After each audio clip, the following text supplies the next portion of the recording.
Warning, the Stone Age Gamer includes a lot of bad language. Cover your mother ears.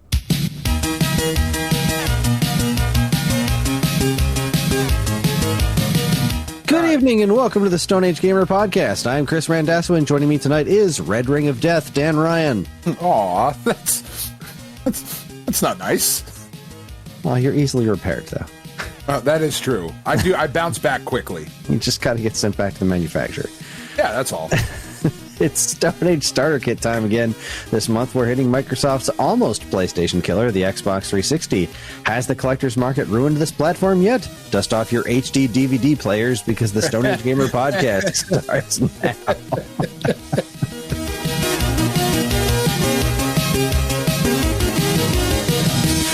Hi, everyone. This is episode 461. It's the week of May 5th, 2023. And you remember the old HD DVD players? Oh, yeah. That was a fun format war. That was good stuff. Mm-hmm. What a fucking silly-ass thing that happened. And you know what? I honestly think Blu-ray won because it's fewer syllables. Who wants to say HD DVD instead of Blu-ray? Yeah, that's not great. Yeah. Not great. Bad marketing. It's bad. Thumbs down. They also came in that that ugly Blu-rays came in that really pretty blue case, and the HD DVDs were like, we're gonna choose maroon. We're gonna go with this color. That's gonna look nice forever. It was weird. Yeah. It was weird choice. Yeah. Weird choice. Anyway, what's new, Dan? Oh, nothing much. Just things. Things are new. I don't even know what day. It's Friday. It's when we record, right? Okay. Yep, it is Friday. I'm in love. I fucking love that song. Me too. That's something I got to get on vinyl at some point. I need some Cure records on vinyl. I want that stage of my life where I'm like, yes, the Cure. Give me all of that. Especially their greatest hits. I had it on like a double CD when I was the one that had like an acoustic version. The on acoustic, one disc? yes, exactly that. I love that one version. Oh my god, so good. Boys Don't Cry acoustic is it's fucking incredible. Anyway, and no, it's been a crazy week. It's been a wild week. We have I have your mother's dogs at my house because you can't be trusted to watch them apparently, so I'm now her favorite son. Which I'm fine with, honestly. I think that makes more sense just in the universal picture. We offered. She said she thought they'd be more comfortable with you. Yeah, no, whatever. I think they're great. I fucking loved your mom's dogs when they were here, and they came in, and like I got home from work because she dropped them off while I was at work, and then I got home and I opened the door, and they both looked at me like, "The fuck you doing here?" Oh wait, this is your house. That's right. Never mind. Come here. And they both ran over to me. I was like, "Oh, puppies, come here." Does Fiona try to escape constantly? No. That's weird. Because my mom's house, any door that's open, she's like, I gotta run. I got places to be. She tries to get out every single time the door opens. I got shit to do. And like she just hold me wants down, to, man. She doesn't want to like run away for good. She just wants to go run into the street and play in traffic because she's the stupidest fucking animal I've ever seen in my life. There is nothing behind those eyes. Yes, she does. She has a great little so for those of you who don't know Chris and his mother and her dogs, they're Boston Terriers, and they're black and white Boston Terriers, and the one, Fiona, over her left eye, because she's almost perfectly split with a white streak down the middle and black on the eyes, the way she's got a little black spot on top of her head. Yeah, she's great. Fiona's the super sweet one. Sophie's the one that always tries to run away. Sophie's the one that seems like she's got some other kind of dog in her. She's the one that's just far and away the stupidest animal I've ever met in my entire life. She's a meatball. She is. that. She's a meatball. She snores like crazy. Oh, great. She snores like an old man dragging furniture across the hardwood floor. It's like slowly and heavily. Yep. It's fucking awesome. But she Fiona tries to bolt has that little time. eyebrow. It's She so does. cool. She's got a little black spot that like comes out into the white in the middle, and she always looks like she's fucking giving you like the Rock eyebrow. Like it's awesome. She has to keep an eye on my dad.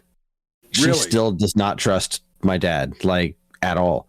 Fiona warmed up to him straight away, but Sophie warmed up to him straight away. Fiona, like, whenever my dad walks into the room, she like runs to the other side of the room to watch him. Like she keeps tabs on him everywhere he goes.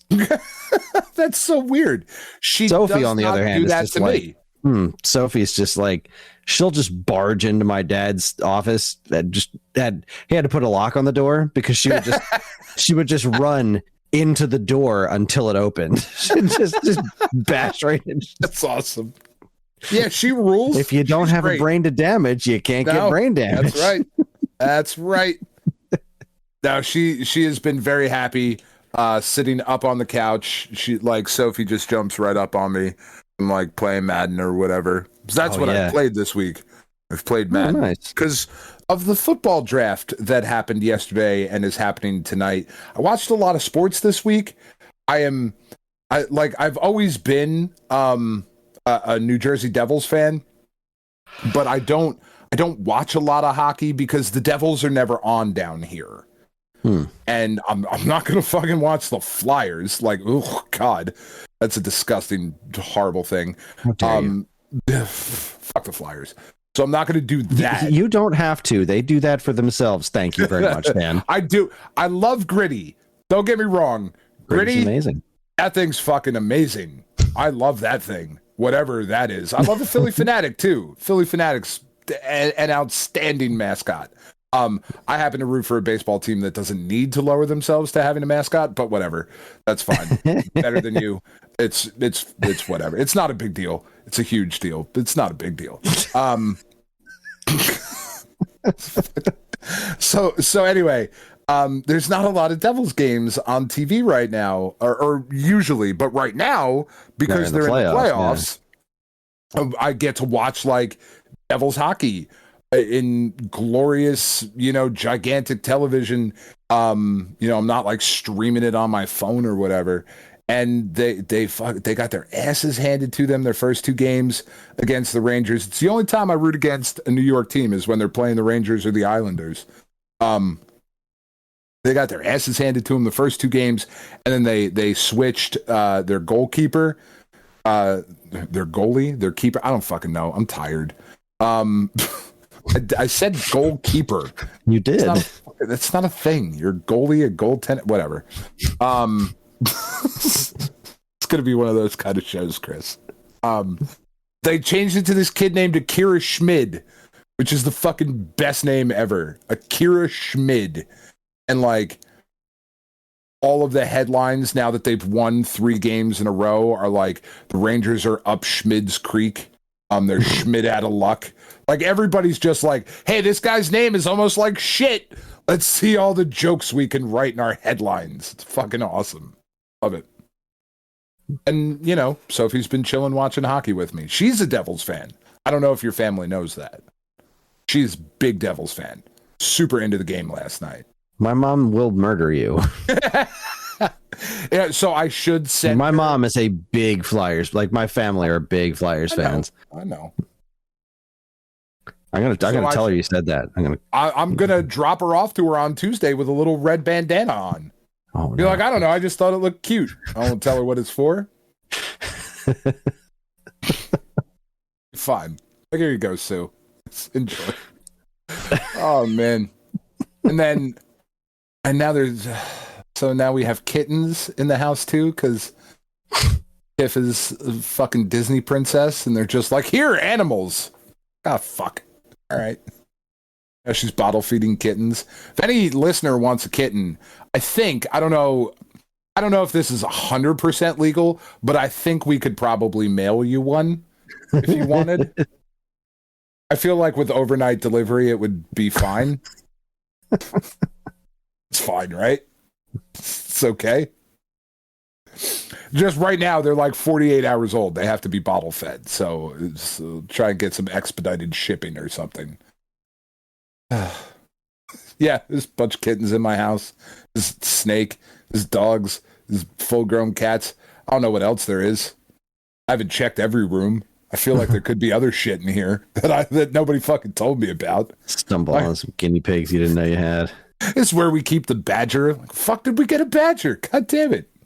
What's its name? Barry? Like, all right, that's fine. How you The been? badger was actually in the house when you got there. He very well might have been. I don't know. I didn't check all the rooms when we bought the house. I don't need to see everything. I want some surprises. It's good. All right is good. Yeah. No, it's been a week. It's been a busy week. You said there was a piece of news to share that you would share on the show, or are we news? I mean, it's not really news per se. It's just the project I've been working on that I wanted to talk about. All right. So every week, do it in the order you're going to do it in. Don't why not? I'll start off with it. We can skip foreplay. I'm fine. No, I've got plenty to talk about. All right. So I've as you may or may not know, I make videos for Stone Age Gamers YouTube channel every week. Get the fuck out of town. You do? And I'm not a professional videographer. I'm not a professional at this by any means, but I'm getting better. I've been at it for about 2 years now, I think.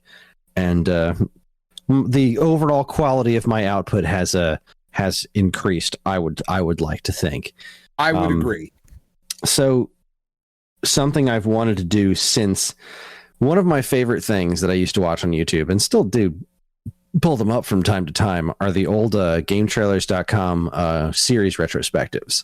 Yeah, I love those things to death. And they're very cool. They are very cool, and there isn't anything quite like them that I'm aware of that I've found. They're ancient. They're totally outdated now.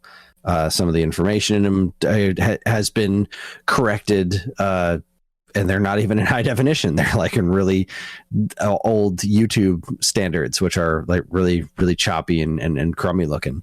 Sure. So ever since I started the Stone Age Gamer YouTube channel, I've wanted to undertake doing my own retrospective series, but it has always been a very daunting task because they require a lot of work. So this week I had absolutely no idea what to do a video about, and I decided, hell with it. I'm going to take a swing at this. I'm going to do this. I'm going to start a retrospective series. I've been putting it off for about 2 years, and I think my skill level has gotten to the point where I can pull this off with a degree of professionalism. So, like an idiot, I decided that my first retrospective series should be what I believe the first Game Trailers one was The Legend of Zelda. Yeah, no, 100%. Which is, a pretty beefy series of games. Sure. And I wanted to be thorough with it, just like the Game Trailers one, except even more so, because the Game Trailers ones were semi-short, and they didn't cover all of the games. They kind of like glossed over some of the lesser known things like the CDI games, and they didn't even mention stuff like the Game & Watch games game.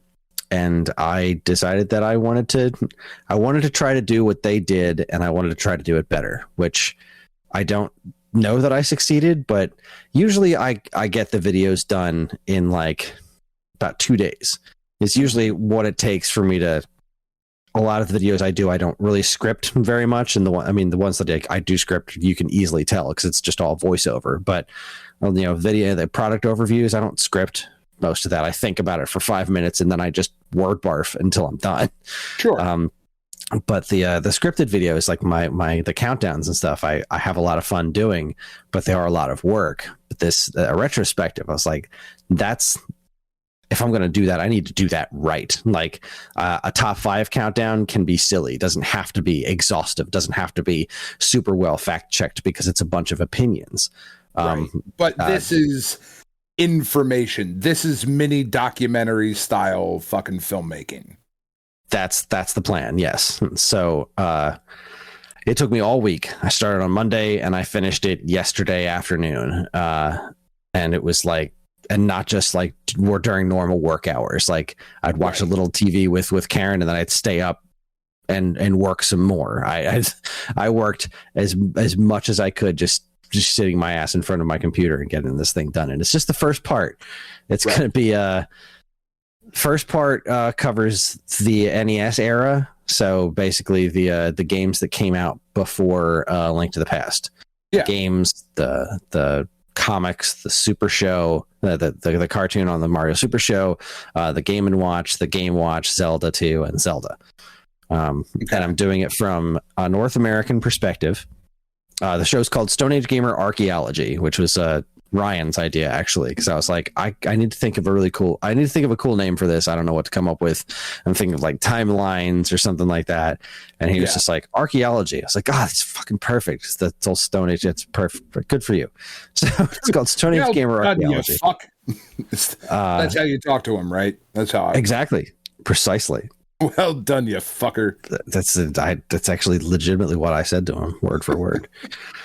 So I shut up, watch. I did the first one, and it's going to be an 8-part series. So I broke it down with all the different games, and I was like, all right, how I chunk this down into different eras. And then I went on YouTube and found footage for all the games that I needed to do, and then took my own footage for anything I couldn't find, and made sure it was all in fancy high definition and properly credited. And it was hard. This is by far the most ambitious video project I've ever done, and I threw a bunch of nods to the game trailers one in there. Like I used the same music when the video starts properly. I made an intro for it, similar to the one that was on the game trailers videos, and I even kind of narrated it. I don't know if I did this intentionally or not, but the way I spoke when doing the narration was pretty similar to the way that guy did the game trailers ones. I love that guy's voice. I would listen to him, but he did like the game trailers countdown, the GT countdowns and stuff. I loved that channel so much, and I love that guy's voice. I hope it comes off. Pants, Chris. No, what pants? Pants. That's why I wear a kilt. Don't tell me what to do. I don't know. I hope it comes off as an appropriate homage, because I've looked for this stuff. Like it is the kind of stuff I like to watch when I'm going to bed. Like I like soaking up all this information. And as much as I love Jeremy Parish's work, it's very much game by game. It's very all encompassing, and I like taking a look at it from a specific game series standpoint. Like I liked the Zelda retrospective, but then I would look up, okay, there's got to be somebody who did a more modern Zelda retrospective, and it's all like, here's this dude, and just kind of like slapdashing a bunch of things together. It's like either way too in depth and incredibly wordy and like 14 hours long and super boring, or it's just like it doesn't have that level of production quality, like that's what I'm looking for. I'm looking for something that feels professional, well thought out. And that's what I was aiming for. So like I said, it's done from a US perspective. And the goal is to kind of tell the story of what it was like being a fan of that perspective, not just dropping the facts of like, this is what this game is, this is what this game is, but like more like, how do these games relate to one another? Like, it's super. I haven't done this. Is going to be in chapter 2 is the CDI games. But it's super easy to look at those now and say, yeah, those are hot garbage. they're terrible games. I feel like it might have been super easy to do that then. Well, the first time you look at it, be like, nope, this isn't it. Swing and a miss, guys. Well, that's just it. Like so few people actually played them. What you saw was, because so few people had CDIs, right? That thing was cost prohibitive. Yeah. And as a Zelda fanatic, when it came out, oh God, like I don't know, 800, something like that, $700, something like that. I have no idea, but I know it was some fucking asshole price. Like it was for rich people, you know, that, and that was what it was aiming for. But like, so as a Zelda fan back then, you had what? You had Zelda, then Zelda 2, then like the Game & Watch and the Game Watch, if you had access to those, which was so fewer people than the Zelda and Zelda 2, right? For the most part, if you were a Zelda fan, you had played the 2 NES games, and then there was the cartoon and the comic books. Wasn't there a Tiger handheld back then too? There was Game & Watch and the Nelsonic Game Watch. Tiger didn't do a Nintendo one. Okay. Because Nintendo had Game & Watch, so they didn't license their stuff out to Tiger to do alternate LCD games. There was like Capcom and Konami did for like Castlevania. Yeah, that's what I'm thinking. But, like the Trojan one and yeah, exactly. Yeah, like a lot of NES games had those, but no first party Nintendo ones because they did their own stuff with Game & Watch. Yeah, that makes sense. So, as a Zelda fan, you have those 2 games. You have the cartoon, right? That's what the world of Zelda is to people at this point, and which is a great cartoon but not a very good one. No, exactly. And then A Link to the Past was before that, and A Link to the Past is like, here's this return to the first Zelda. Sorry, I'm just pulling up a note here real quick, just to remember my timeline more precisely. Okay, so like you had A Link to the Past kicks off in 1992. You get Link's Awakening in 1993. Right. 1993 was when we got Link's Awakening for Game Boy in August, but then in October, you had Link Faces of Evil and Zelda Wand of Gamelon, and then Zelda's Adventure. But the Faces of Evil and Wand of Gamelon are like, oh, here's CD technology.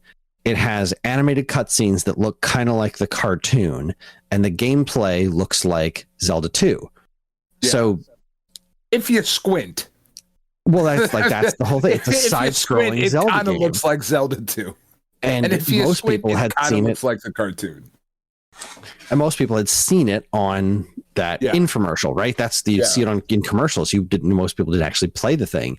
So while it didn't look great, you could imagine.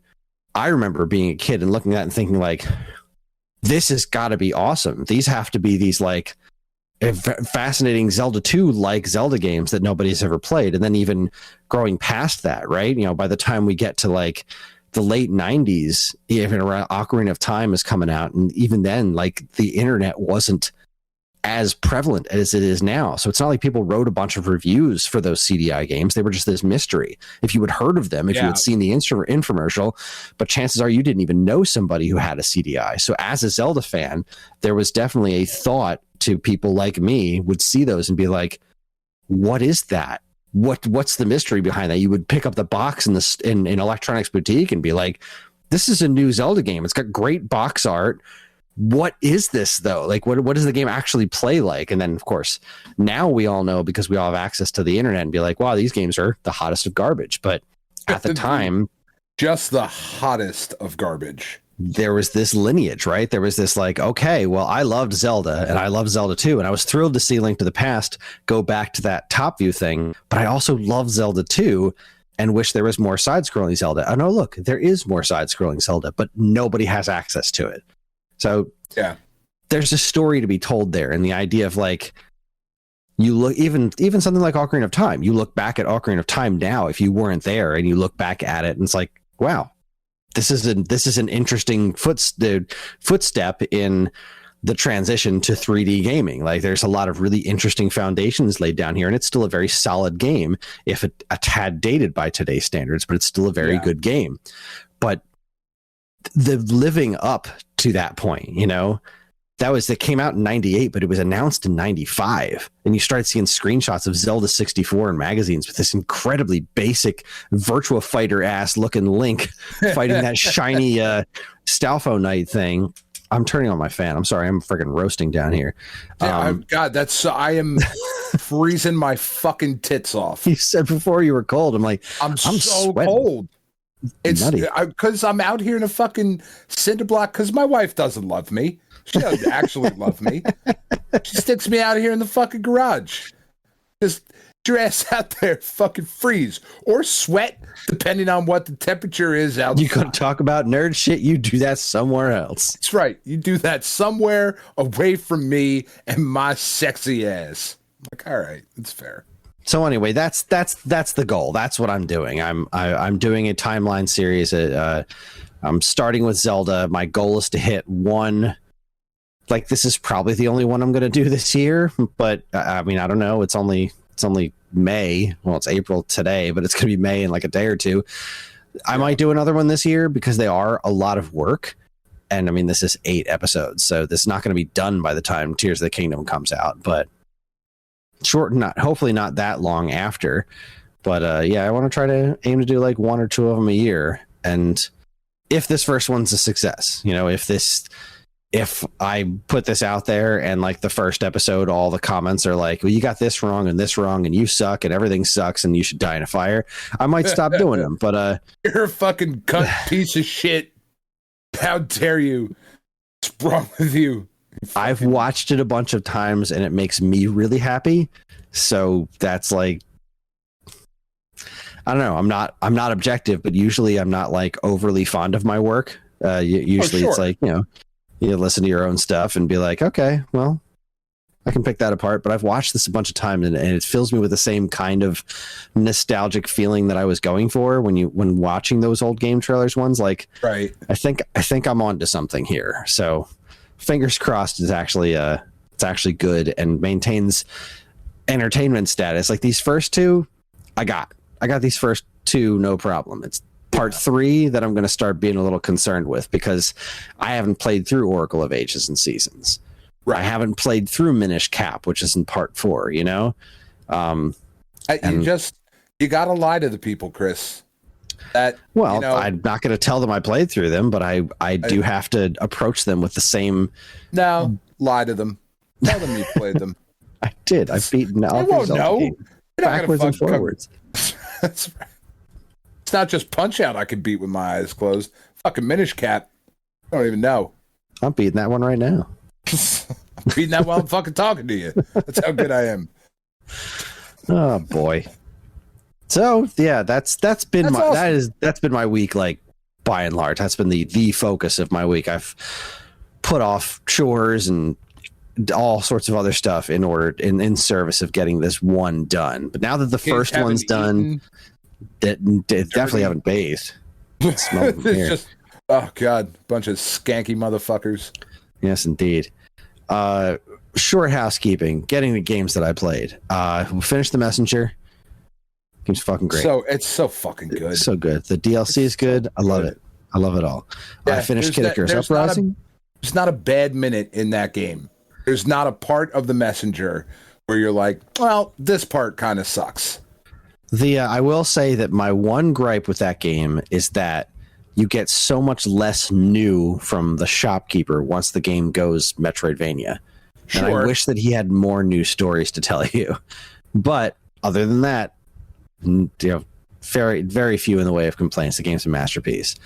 I did finish Kid Icarus Uprising just last night, I think. Yeah, it was last night that I finished that. I hate the universe that we live in, that one of my favorite games is for so many reasons. But yes, you're so right. So many reasons. I'm mad at a lot of things, but really finishing Kid Icarus Uprising, and it's like, this is one of my favorite games that I don't want to play anymore. I don't ever want to play this on 3DS ever again for the rest of my life. I don't want to do it. It's not fun for me. And like, as you play through the game, I see all of this stuff that like you can do if you're better at it. Like all those secret doors that you can only open up if you're playing on a harder difficulty level and stuff. Like, I want to be able to do that stuff, but I'm physically incapable. I've always been. Want to do it. Just give me a controller. Exactly. Just give me a controller, goddamn controller, and some standard controls, something that makes sense. That's all I want. Heartbreaking. Someday, maybe. Innovation for the sake of innovation is fucking stupid. It's stupid. It's nutty. But I mean, you know, Sakurai's a nutcase. Clearly, he can do that. Like, there's no question in my mind that he can get through this game on the hardest difficulty level. I've watched the guy play against himself with a Smash Brothers controller in each hand like some kind of nutcase. Like, obviously he can do this, but like, but expecting other people to do it, like, do you think fucking Yo-Yo Ma, right, sits down at the cello and somebody else pulls it up and he's like, well, you fucking suck, you're not me. Like, it's not an accessible control scheme. It's just not, and it's heartbreaking. Also, how about that, a fucking Yo-Yo Ma reference? Well done. If I was wearing a hat, paper. I would tip it to you. If I was wearing pants, I would tip them to you too. How do you tip pants? I'll tell you when you're older. All right, that's fair. That's good. That's fair. I don't need to know. You'll know. So I did learn something important about myself last night. Oh boy. I had it confirmed. We all go through that moment, Chris, but a pinky is fine and it's okay. No, what I learned is that I am not good at Advance Wars. You'll get better. You see, I'm not sure that I will. So I went through all the training missions, right? And I was like, okay, I'm not sure how I feel about this. I'm having fun. I love the way it looks. I love the way it sounds, but I don't know if I'm smart enough to do this well. And then I went to the first couple of missions where you're not playing as this fucking 12-year-old kid with a wrench. I don't know what that's all about. Yeah. Why is this kid in charge of an army? But whatever. But you're not playing as him. You're playing as that woman, right? So there's still like, this is training level 2, right? Yeah. So that's like 4 missions, I think. I got through the first 3 of them, and then on the 4th mission, you run solo. It's you as Andy. Go out there, beat up this fat Russian guy who keeps freezing everything. Like, love that guy. That's what you got to do. You're on your own now. For all the training ones, I did. I won all of them my first go around. I figured them out. I did my thing. But as I'm doing the last one, I'm like, I know I'm going through the motions here, but I'm not confident in anything that I'm doing because I'm not sure what all these things do. Like, I know you gave me all this information, but I retained about 60% of it. And I feel like that's not enough. But I wasn't listening. I was trying to listen, but it just kind of bounced around in my head and then flopped right back out again. So I did that first mission, and I did okay, but I definitely failed. And I feel like this early in the game, I should have been able to handle that. I think the game thought that anyone who went through these stages should be able to handle this first mission on their own. Yeah, and I did not. It came down to like he had 2 tanks left and I had 1, and I ran out of gas, and that was it. I couldn't move anymore, and I lost the mission. And when it was done, I was like, "Were you not building more troops?" Okay, can you build more troops? Yeah. I have not learned anything. No, I've learned nothing about building more troops. I've learned about maybe capturing cities and using the cities to refuel. But I forgot that fuel was a thing as I'm playing, because that was several lessons ago, was the whole, you need to pay attention to fuel and ammunition. And I felt like I didn't get a good handle on that. And I was just trying, as I'm playing this, I'm just trying to remember what does what. I know there's some things that I can move really far. I know that I can get people to cities, and I know I want to capture cities, but I can't remember why I need to capture cities. And then I remembered when I was getting my ass beat at the end, you capture cities so that you can refuel. Yeah. But I learned that lesson too late. But then I'm remembering like, well, I've got this thing that can scout terrain, but there's no terrain that needs scouting. I know that I need to move this thing over here, but some vehicles can cross through woods, some vehicles can't. Some vehicles can go over mountains, some vehicles can't. And I don't remember which ones are which until I get close to there, and then I realize that this one can't do that, this one can't do that. Or like, I'll put a tank next to another tank, and I'm like, all right, this tank seems really strong, and their tank seems super weak. So if I go there and shoot them with this tank, then I can take out that tank. And I go there and I shoot that that tank and it kills everything except for one dude. And I'm like, great. Now he's going to get another turn with that tank. So I need to kill that tank with a different tank, but then that means I have to take a tank from doing something else that I needed it to do, like protecting this dude, to get rid of that tank, because if I don't get rid of that tank, then that tank is going to kill that dude. And like, I don't know if I have it in me. I'm not giving up. I am not giving up. You'll get there, because like you got to remember, like you'll get to the point where like you're building and buying more troops, right? Like where I'm putting out more infantry and more tanks and more whatever. You don't just like have what you start with. I guess it's been so long it's been 20 years since I played the first Advance Wars. More infantry seems really, really useful, because I only had like 3 infantry dudes. They have not taught me anything about buying more infantry. As far as I can't remember anything about that. Yeah. I don't think that's something that's like gone in that doesn't even sound vaguely familiar, to get more people. But maybe I'm wrong. It's entirely possible I am. You will, because you definitely can. Because I know the 2 ways to win are to either kill all of their dudes or take their capital. Yeah, capture their base. But I had this problem where he also had 2 of those trucks that can shoot like damn near anywhere on the board. So as soon as I'd get anywhere, once my turn ended, he would just like shoot me from like 15 miles away. Well, you got to I got to learn the math on that. You have to, because you can go, like you can highlight an enemy unit, and I'm not sure what button you would hit on the Switch right now, but like you can highlight an enemy unit and it will show you their It'll show you where I remember that. It can right. Yeah. So it's like, I can go right to this square where they can't hit me, and then they're going to move there. So you got to, and then eventually, if you play through the game enough, you just kind of know what that is.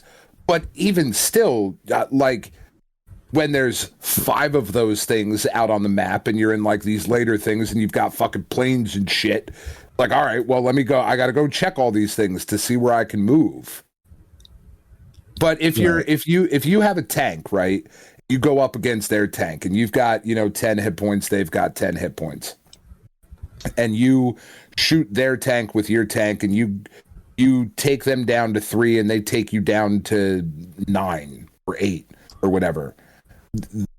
You just kill them with that tank. You don't have to bring another one over, because now they're going 3 against 8 when they would attack. So naturally they're weaker. They're going to do less damage. Yes, they might damage you a little bit more, but if they take another 2 hit points, you're still at a 6-3 advantage.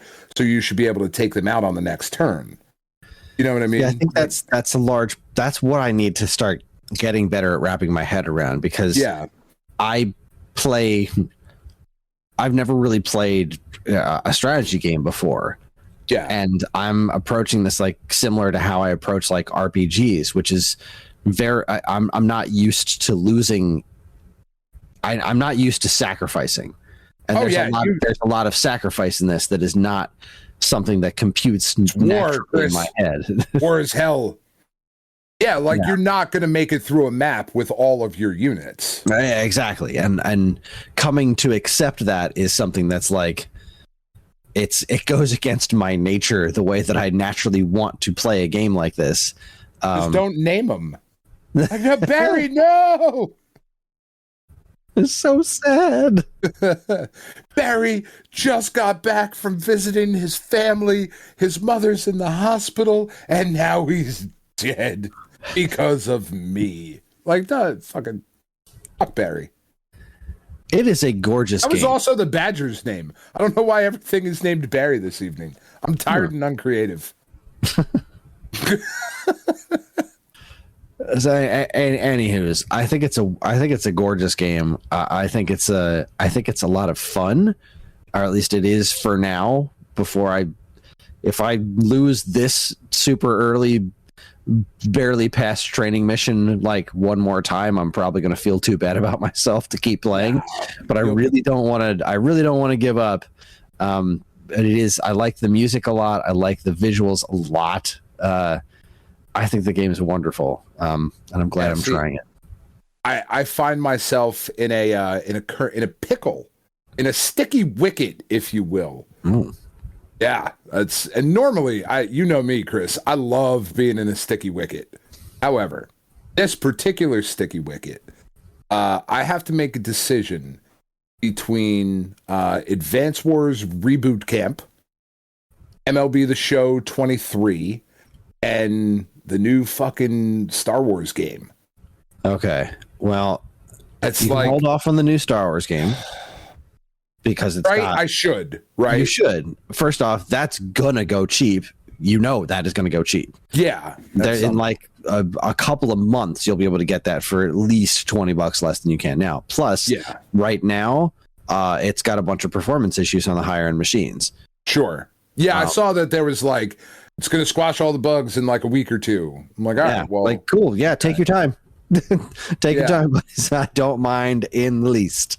So. Yeah, put that one aside. You're gonna get that one, and when you do, you'll be all the better for it. You'll get it for cheaper. It'll run smoother.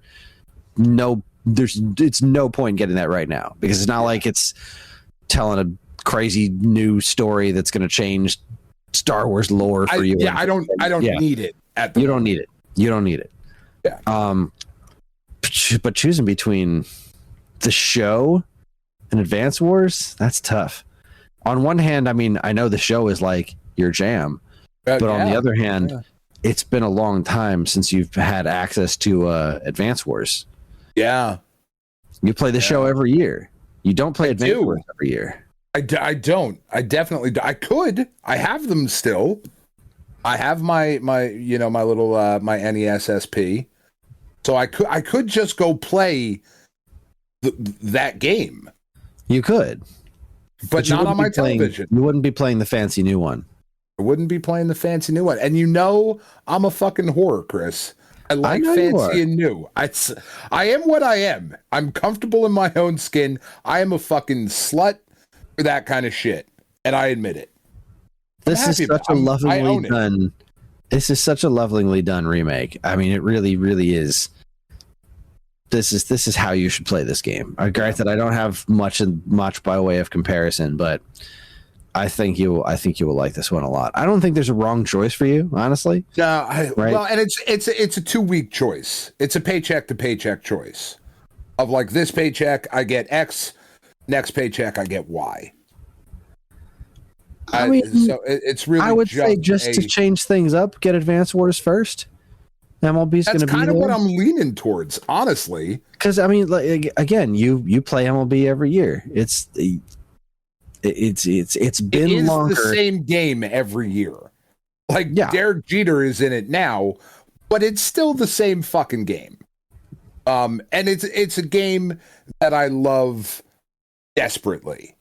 Just full-fledged, head over heels, like the fucking fox in the old cartoons with the eyes coming out. That's how I feel about the show. But it is ultimately the same experience every year. And if it's only a matter of what you said, 2 weeks? Yeah, it's 2 weeks.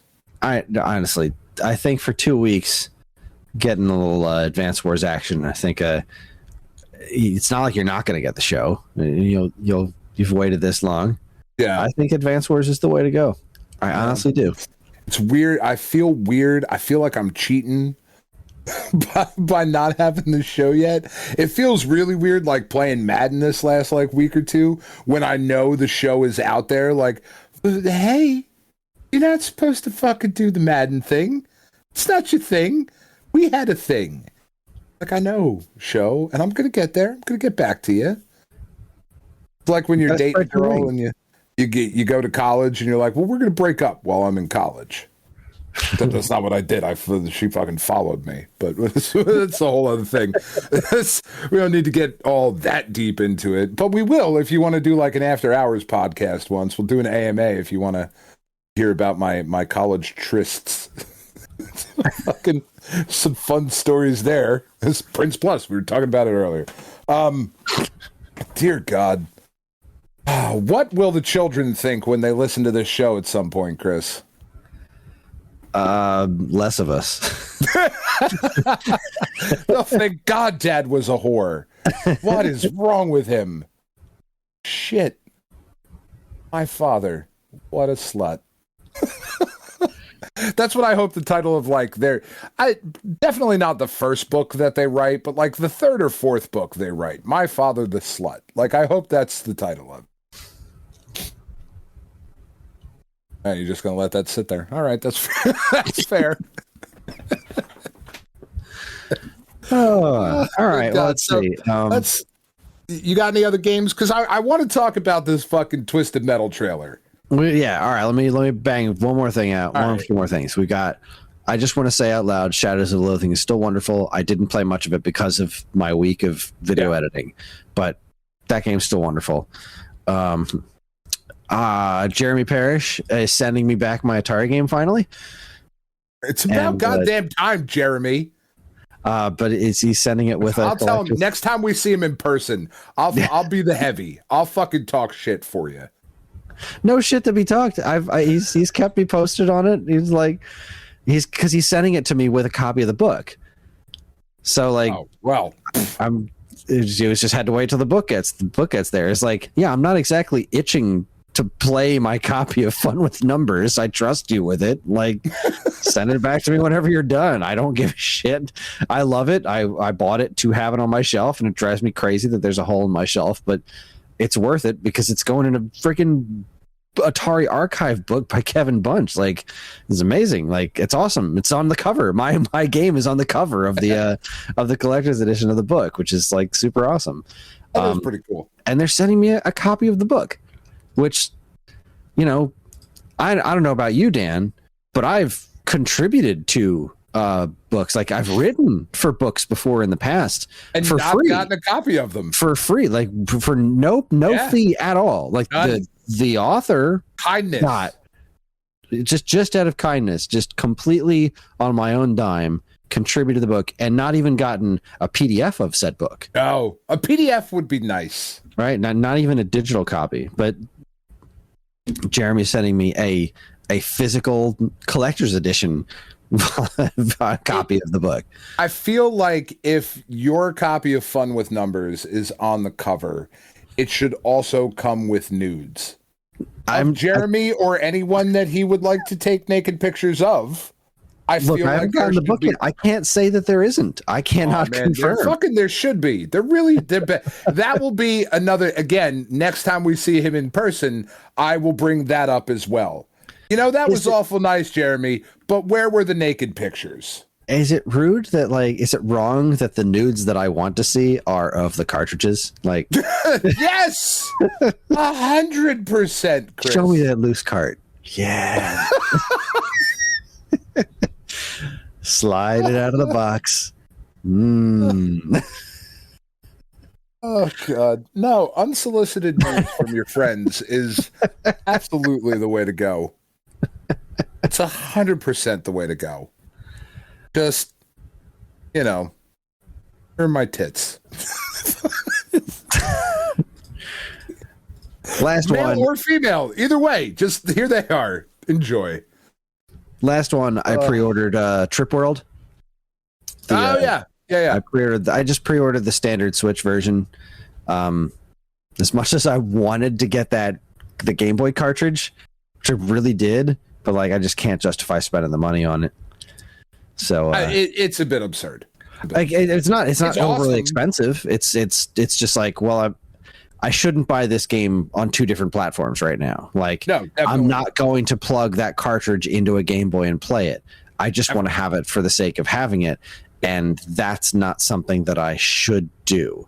Because if I'm going to have if I'm going to have a copy of the game for the sake of having a copy of the game, I should get the one that I'm going to plug into my Switch and play, which is the colorized version on the Switch. So there that is. Yeah, no, it's very cool, but like also kind of absurd in the idea of like, I would buy this and then never touch it. That's the kind of shit that we rail against, that we hate. Like, don't fucking do that.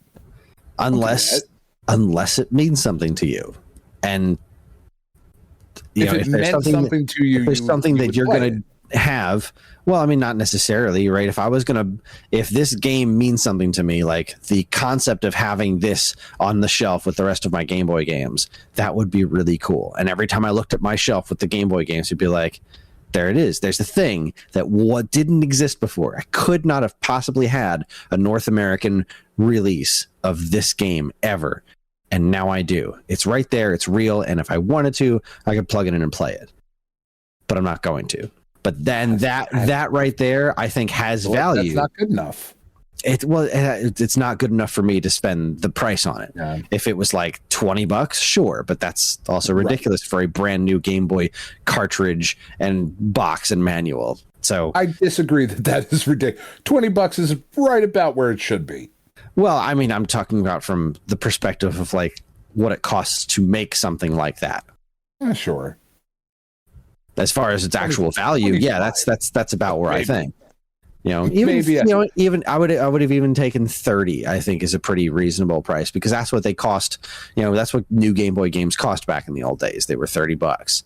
Yeah, but like okay, like then closer to 40. That's fine. I think it's like 40, 45, something like that. Let me check because they went all out with this, and I love that they did. And if I had infinite money, I would absolutely have gone nuts with this because there's a Game Boy Color version and a Game Boy version. So they have the colorized version working on the Game Boy Color, which is super cool. And those are both $40 each.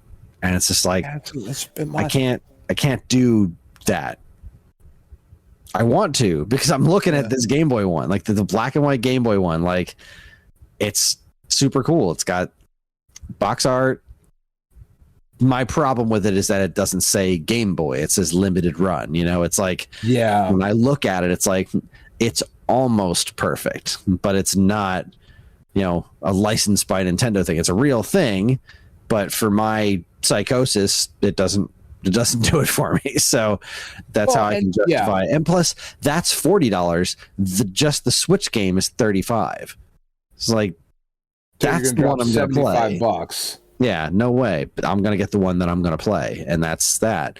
There is a $75 collector's edition one, which was awfully tempting because it comes with an adorable plush and the soundtrack on CD. But you love an adorable plush. It is. I feel like you can take that CD and fucking throw it at somebody you don't like. Who listens to CDs anymore? I don't know. Like coming from us who have been talking about fucking vinyl. Well, that's the thing. I understand vinyl more than I understand CDs, right? Because there's something intrinsically physical about vinyl. Like it sounds unique, whereas CDs are just they're full of MP3s. You know, they're the digital thing. There is a throwaway thing forever. There's no audible difference between listening on a CD and listening to like an MP3 because it's just a transfer of digital files. But like audio cassettes sounded different, vinyl sounded different. I don't understand the resurgence of audio cassettes at all because they never sounded better than anything. They were a convenience factor, you know? Yeah. I think that more has to do with a nostalgia. It's got to. I've got a boombox and a cassette tape. Isn't this quirky and clever? Yeah, I don't know who's going out of their way to listen to audio cassettes these days, saying like, you know what, this is the format that I want to listen to music on. But you know, I want to have to rewind this with a pencil once it gets chewed up. What I want to do. Never again. So, all right, that's all the stuff I wanted to talk about. Now, discuss the Twisted Metal trailer because I know jack and shit about Twisted Metal. I mean, to be fair, I know jack about Twisted Metal, right? Like the first Twisted Metal came out and it was like, oh, this is pretty cool. This is kind of neat. And then Twisted Metal 2 came out and it was like, this is fucking amazing. This is the best game ever made. I fucking love Twisted Metal. This is great. And it's got a fucking cockamamie story that makes no sense. But it was super fun. It was just a super fun game that had really cool, over-the-top, ridiculous characters. And then they kept doing it. Like 3 and 4 are good. Twisted Metal Small Brawl, it was the PSP one. That one's actually like surprisingly good. And then I know it was mentioned, I forget who brought it up in the Discord earlier today, but then Twisted Metal Black came out and had perhaps the best use of a Rolling Stone song as far as a video game commercial is concerned, because they had painted black for the fucking like commercial in the game, and it was just like, oh, this is perfect. Twisted Metal Black, I thought was really, really good. And it's a really fun, interesting series in this sort of like post-apocalyptic vehicular combat nonsense, right? Now, keep in mind, I also like Roger Corman's Death Race 2000. So, like, it's fucking preaching to the choir. That movie fucking sucks, by the way. It's not a good movie, but I do enjoy it, and just kind of like thinking back to like Mad Max and that sort of thing. Even like Car Battler Joe on the fucking Game Boy Advance. But whatever. So when they announced that they were making a Twisted Metal TV series, it's like, I mean, all right, that's kind of fucking weird, but it could be interesting and it could be cool. I wonder who they will get to be in it. And fucking Anthony Mackie, who's a really good actor and is, I would argue, a pretty big star that's about to become, when this new Captain America movie comes out, he's fucking Captain America. That's a huge fucking stinky deal, right? That's not nothing. You've got a black Captain America, and they addressed that in Falcon and the Winter Soldier, and they addressed it like they've kind of talked about it in the movies a little bit, but thinking about the political climate that we find ourselves in the real world, which is just kind of an absurd place where we are. Like, do you follow Tom Morello on Twitter, guitar player for Rage Against the Machine? I do not. He's an excellent follow on Twitter. If you're not on one particular side of the aisle, and I'll let you guess which side. Shouldn't take too many guesses. But he fucking tweeted a picture of him like playing a show. There's the screen behind him, and it had the Rage Against the Machine has had like the upside down American flag as their logo for like a very, very long time, their entire existence, right? And over the top of that logo, it said "fuck Nazis," right? Which I think we can all agree is kind of like a blanket statement. Like you should be able to just walk up to anybody pretty much anywhere in the world. Okay. Unless the Nazis were pretty awful, huh? Yeah, like you should just be able to walk up to somebody and be like, "Fuck Nazis, am I right?" And they're like, "Yes, you're so right, fuck Nazis." But then there were a bunch of tweets responding to this picture of like, "So sad to see one of my favorite bands go woke." It was like, Rage Against the Machine went woke. I submit to you, you have never listened to any song that they have ever. You just like bullet in the head, and you just like fucking yelled that like a douchebag. Yeah, like you didn't listen. The folks misunderstanding "Born in the USA" because they only heard those words. Yeah, "Born in the USA," like, okay, you're dumb. That's not what this song's about. But okay, good on you. At least I understand where the disconnect was. But listening to Rage Against the Machine, yeah, it's right in the name.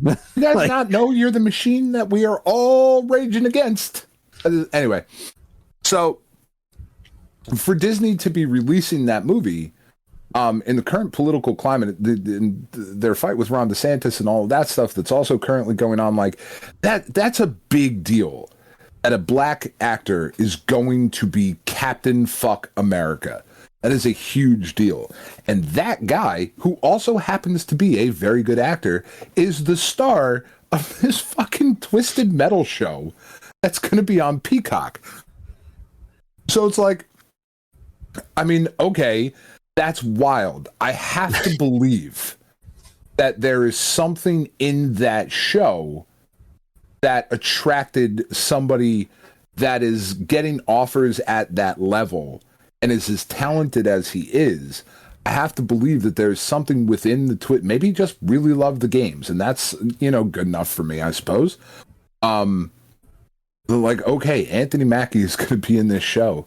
And then, like, there's some other Stephanie Beatriz, who is Rosa Diaz on Brooklyn Nine-Nine. She's in a bunch of episodes. She just did the fucking voice for Disney's Encanto. Like, she was the main character in that.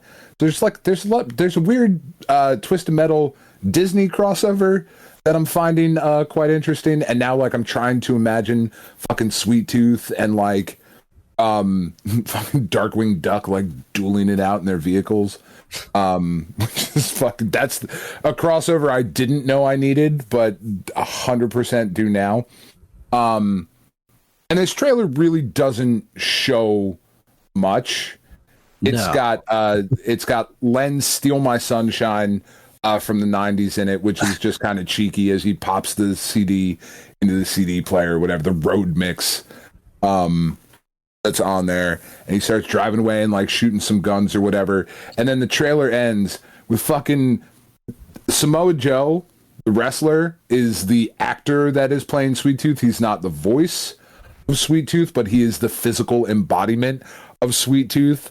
And just, I've been watching Samoa Joe for 20 years, and it was so obvious that I was like, oh, it's fucking Samoa Joe. I'm so excited. Like, I got really, really excited. Sweet Tooth's a really weird character. There's interesting lore behind all of the characters that are involved in this thing. The guy who set up the fucking Twisted Metal tournament, Calypso, like, there's a whole thing behind that. There is potential for this to be a really interesting, not good. There's potential for it to be good, sure, but interesting doesn't have to mean good, like in the, you know, like this, when in the pantheon of television shows, The Wire and Twisted Metal, like they probably won't exist on the same plane. It's just right? gotta be fun. It's just gotta be fun. And looking at it with the cheekiness of the song that they picked, and just the fact that Sweet Tooth had the big fucking mask on, and they got a big burly dude like Samoa Joe to play a character, makes me feel like they understand what they're doing. And I hope it's great. Well, his head's not on fire. I mean, yet. But that said, there was a car. It had guns on it. Yep. There was the ice cream truck. Had the polka dots on it. Yep. So far, this trailer has satisfied everything I know about Twisted Metal.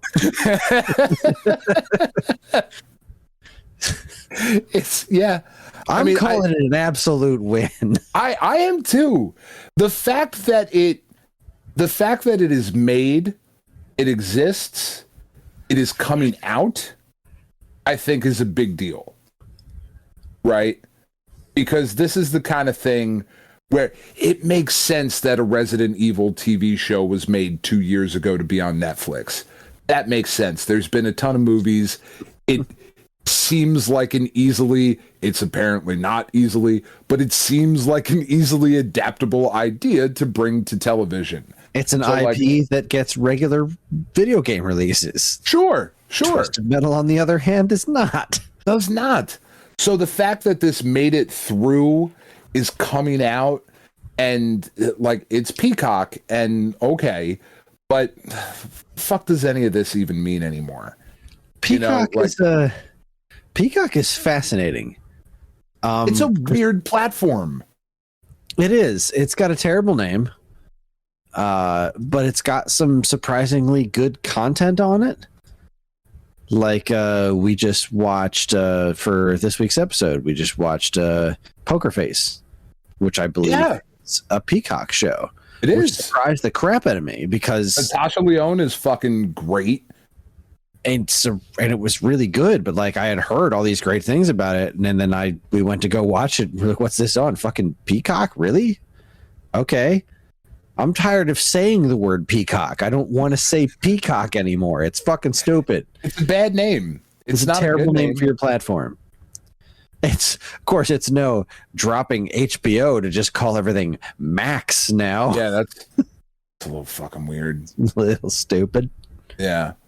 And that's the part of it too, of like, it used to be, and it wasn't even all that long ago, things just move so fucking fast now where like, if there was what's the new Netflix show? If it's on Netflix and they're promoting it, this is a big deal. This is something we need to pay attention to. And then now just everything, it's just back to being fucking everything is everywhere again. Exactly. And it's all nonsense. So the fact that it's on Peacock, does that matter? I don't think it does. They just happen to be the ones who paid for it. Yeah. Versus NBC Universal. Or are they NBC Universal? Is that what Peacock is? I don't fucking know. Paramount Plus or Netflix or fucking the Weird Al Yankovic movie that you loved. It was fucking Roku exclusive. What the fuck? Like, what is happening? It's just we're headed right back to cable. We're in no better of a position. Headed back. We are fucking smack dab in the middle of it. We are right back to where it is. And that's why we wear our eye patches and sail the seven seas. It fucking 100% is. It 100% is. And I hope that Twisted Metal is good, fun, silly, interesting television. I don't need it to be The Wire. I don't need it to be whatever other show people like, Breaking Bad or whatever. People tell me that's good. I haven't watched it. It doesn't need to be anything that it's not. It doesn't. It's a Twisted Metal TV show. It's a Twisted Metal TV show. I needed to have cars with guns. I needed to have an ice cream truck with a fucking big burly ice cream driver who is not wearing a shirt for some reason, but is wearing suspenders, which that's just got to chafe at some point. I hope Axel is in it at some point. He's just a big wheel. That guy's fucking great. And I hope. How is there not a Metal Gear Solid? Yeah, how? It was Twisted Metal before we did that one. It's weird to me. I don't know. It's strange. Whatever. I hope it's awesome. Yeah, as do I. I hope it's great. I don't know what to expect out of it. I have no real connection to Twisted Metal, so I love Twisted Metal. It's super fun. It's super duper fun sometimes. But anyway. Well, what surprised me even more than this, I think, was that they announced today there's going to be a Vampire Survivors cartoon. That makes sense. Kind of. I mean, there's wonderful, weird lore in Vampire Survivors, but it's such a like serious on the outside but extremely goofy game, and I'm confused how that happened. I'm not upset by it. I hope it's good. I'm glad it's an anime style or an animated. Yeah, you know what? I honestly, I would have taken live action too, as long as it doesn't lose its sense of humor. Yeah, I think with that one in particular, an animated format, it's very similar to the Castlevania show on Netflix. That just could not have been live action. It just really couldn't have been. There's an inherent not without silliness, not without a crazy budget. Yeah, well, that too. That like a Game of Thrones style budget would have been necessary, and Castlevania is not getting that. No, it's not. Whether or not it should is a different question, but it's not going to. But the Castlevania animated series is so good. It's so good, and it works so well. And I think Vampire Survivors can kind of slide right into that. But like Mega Man, you're solid. Fuck Kid Icarus. Well, we've gotten plenty of Mega Man shows over the years, but they've not been good, Chris. They have not ever been good. I suppose that's true. I've liked them. There's some people that would probably argue with you on the LNT Warrior thing, but I never got into that. But that's not Mega Man. That's Mega Man. That's a different thing, and that's okay. You know what I mean? Like, but when you say a Mega Man show, I don't think. God, I don't think most people. Did? What was it called? Oh, that's gonna drive me nuts. That Mega Man cartoon, that last one they did, Fully Charged. Yeah, I think it was Mega Man. Not it yet. I think. Not quite there yet. I think was the name of it. Didn't get around to watching that one, but it looked very not good. Yeah, it's surprising, you know, in the pantheon of video game stuff that is out there, what has been developed and what hasn't yet. Like, it would not surprise me to be like, and coming out next year, a fucking Deadly Towers movie. Like, what? Fuck, it's okay. That's interesting. I hope it's great. Coming to HBO Max. Sorry, just Max. Coming to Max. Cubicle. God damn it. Give me my eye patch and my bird. Fuck. All right. It's already late. We haven't even want to get nuts? Let's get nuts. Fuck that movie. I don't know, man. So excited. I don't want to be excited at all, but I'm so fucking excited. I'm excited for Batman. I'm not excited about anything else. I'm excited. No, fuck it. I'm excited for Supergirl stuff.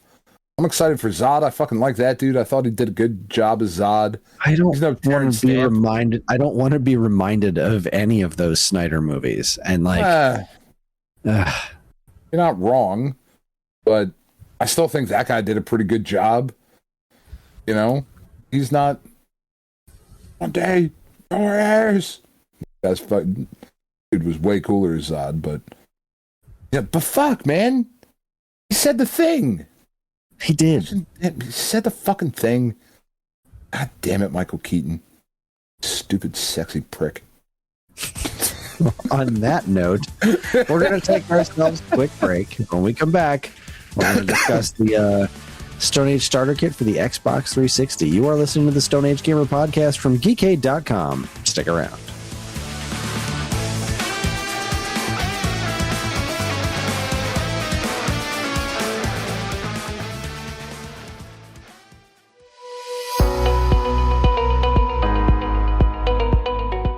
Hi everyone, Chris here.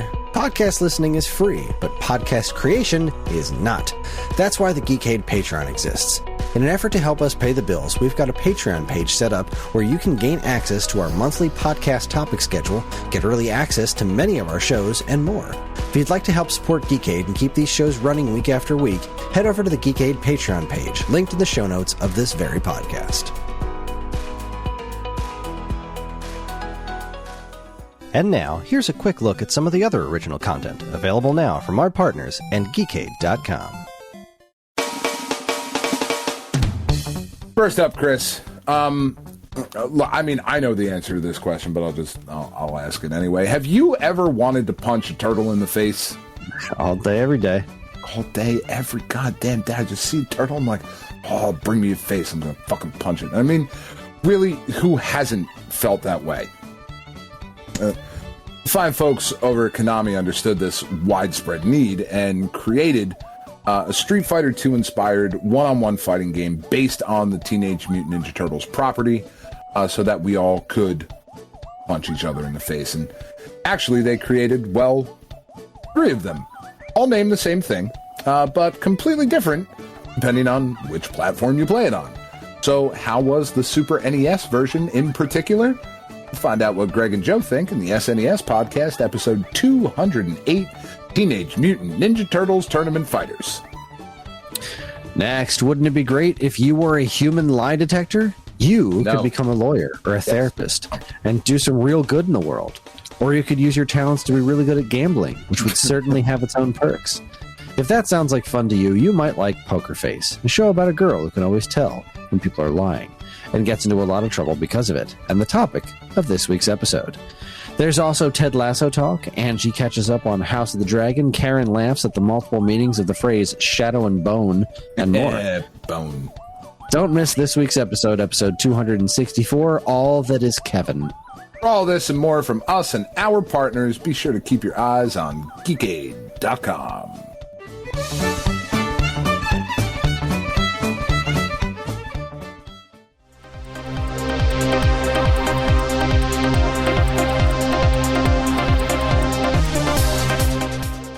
All right, bitches, we're back.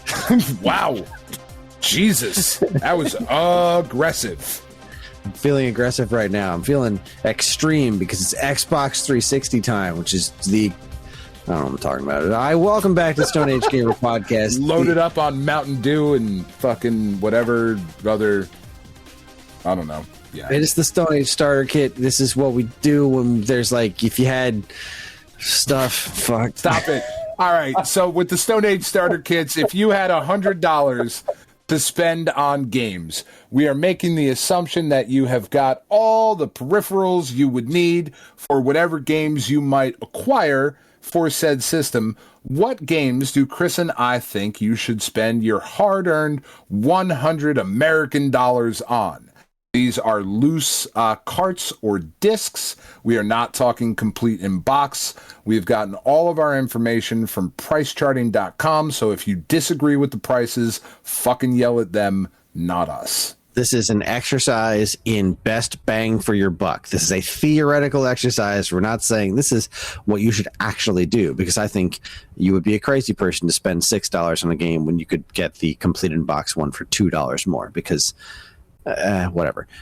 Sure. But yes, there are caveats, addendums, etc., as the genie would say. But this is a fun exercise in figuring out mathematically, fizzy lifting drink, etc. How do you get the best bang for your buck? I will go first. Please do. I'm going to recommend a game that I don't know very much about, but I do know is very much in line with what the Xbox 360 was as a platform. And for the low price of $3 goddamn, I choose Assassin's Creed 2. All right. Yeah, I mean, it's not a bad choice. The Assassin's Creed games are not my favorite games in the world.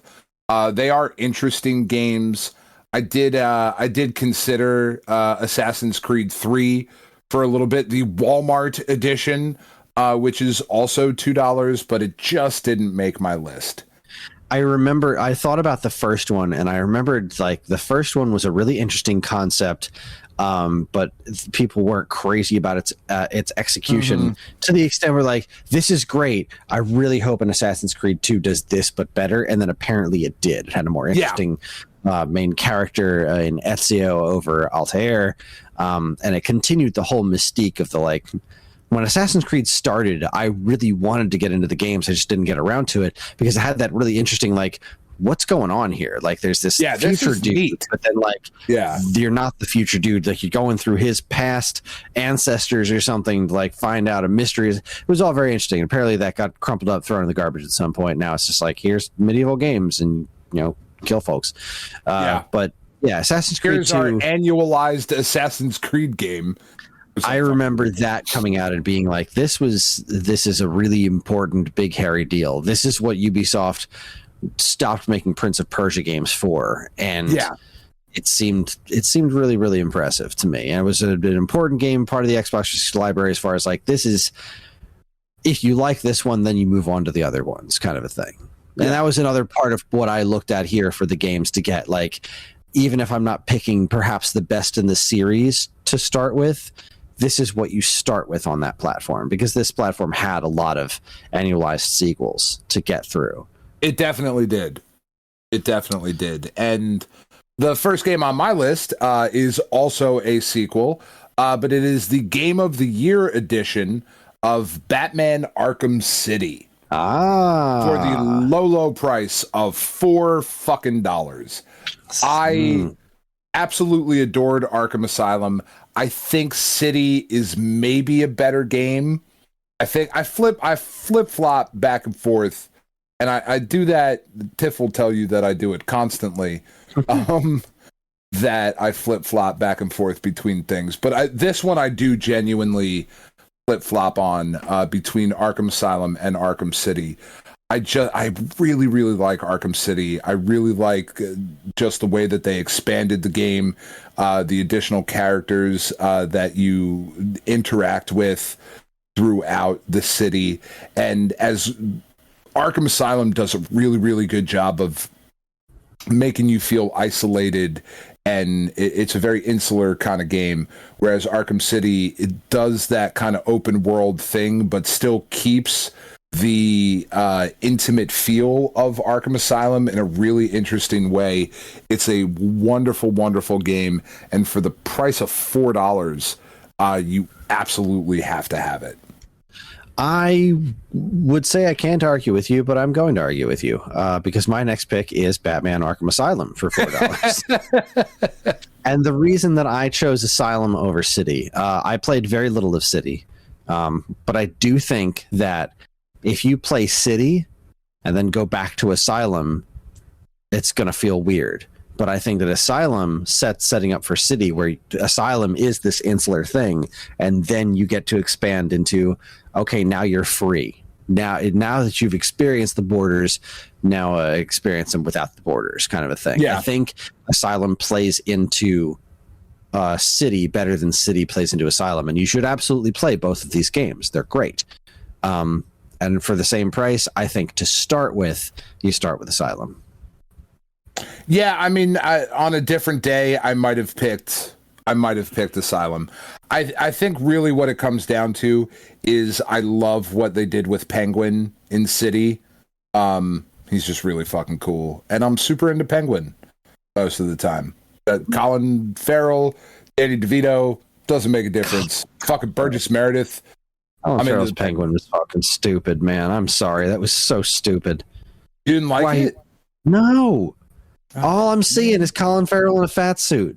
Like, you seriously couldn't get somebody shaped even vaguely like that to play that role. You couldn't get anybody, any actor in the world to play that role. No, you had to pick ripped Colin Farrell and stick him in a terrible fat suit.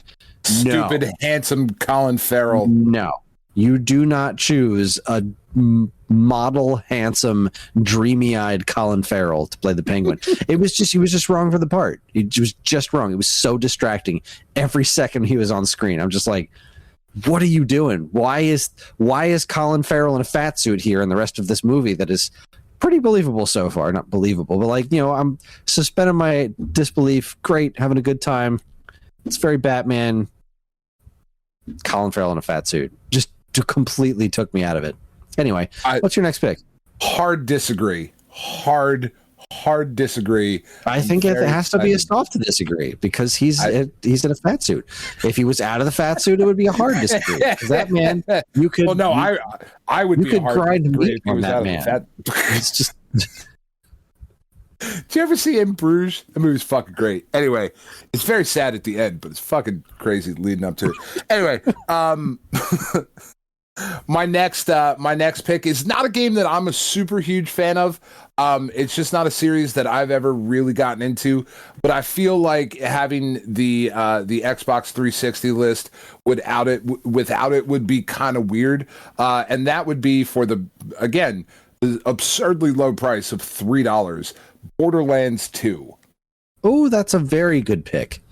It's a really interesting game that I want to like it. Like everything I see and the little bits that I've played of it, I feel like I should like it way more than I do. And I don't know what it is that hasn't particularly clicked with me, but I do also understand that I am very much in the minority on that. For $3, just the look of this game, thinking about the time period in which the Xbox 360 was a thing, Borderlands 2 feels like the type of game that should be on a list like this. Yeah, I'm Borderlands 2 did not make my list, but that is a very solid choice. I have something on there that I might consider somewhat similar to that genre. It's not exactly a looter shooter, but I left that one off in favor of keeping the other one on, but we'll get to that later. My next pick is a very similar direction as yours. It's a game that I played almost an hour of this game the day that it came out. And then I went to work the next day hoping to talk to the other my much younger than me coworkers about how cool the game was, and they were several hours past me in like half the time. And I was like, you know what? This shit ain't for me. And that is for the bargain basement price of $5, BioShock. Yeah. BioShock was a freaking seminal moment on the Xbox 360. Really this generation, but it struck me as more of an Xbox 360 game than a PlayStation 3 game. Sure. And it kicked off a pretty big franchise. BioShock had a real name to it. It was a really impressive looking game. That intro was like really something. And I never finished it because I was not very good at it. So yeah, but I definitely appreciated it. And as here's something that's representative of what the Xbox 360 was as a platform, I think it's important to have. Yeah, it got very close to making my list. I looked at a couple different versions of BioShock. Like BioShock Infinite is $4. Mm-hmm. I remember G4 at the time, Morgan Webb, who I just absolutely loved and still do, being very, very into BioShock. And I was like, wow, this must be the greatest thing ever if Morgan Webb says it is. But I'm similar to you. It's another game that I just don't love first person games. For the most part, I just don't love them. And that's always going to be a thing that takes it a tick down for me. And that's kind of what happened with me in BioShock. Whereas my next game, though, was exclusive to the Xbox at the time and made me really, really angry that it was exclusive to the Xbox at the time because it's such stupid fun. And that would be for $4, the Platinum Hits version of Dead Rising. This is just... Oh, no, Dead Rising. Ah, shit. I don't have it on my list. I have to cut something. I have to put Dead Rising on my list. I agree with you 100%. How much was it? $4. I just fucking forgot about it. Shit, what am I cutting? I'll find something. Keep talking. It's ridiculous. Zombie killing in a mall. You're a photographer, and there's ridiculous weapons and costumes, and it's such a love letter from Capcom to themselves in a lot of respects. Like there's a lot of Capcom-y things within the game and stuff you can unlock, but it's a love letter to zombie movies and just kind of that whole Night of the Living Dead era of crazy zombie shit. This is really at the fort. Zombies are so tired now, like here in 2023, it's like, oh, fucking another zombie shit. I don't care. But when this game came out, zombies were the coolest fucking things. And Walking Dead was going strong in the comics. And I don't think the TV show was out at that point. I could be wrong. But, zombies were still really, really cool. And this game just takes it to just an absurd level. It looks gorgeous. It plays super duper fun. It's not the hardest game in the world because that's not the point of the game. The point is to just kind of be this absurd, silly, tongue-in-cheek thing. And it just absolutely nails everything it's going for. And it's $4, and you have to have it. I agree. I just cut Prince of Persia. Yeah, I don't even think that's a question. Yeah. And I really liked that one, especially for $4. I think Prince of Persia was great, but Prince of Persia is great, but over Dead Rising, Dead Rising that's not a question. I just completely forgot about that game. Thank you for mentioning it. It is on my list now. Sorry, Prince of Persia, but it's actually not my next game. Oh shit! I got one alphabetical before it. Also for the bargain price of $4, especially considering that when we talk about these lists, we're assuming you have all of the peripherals attached, and that is Dance Central. Okay. Dance Central is fucking fun. There's just nothing else to say. the Kinect as an accessory never even came remotely close to living up to the potential that it talked about when they were introducing it as Project Natal or whatever the fuck. But Dance Central nailed it. Dance Central was everything that Just Dance would hope to be, right? Because Just Dance is very silly, but you're holding a controller and it's not exactly accurate.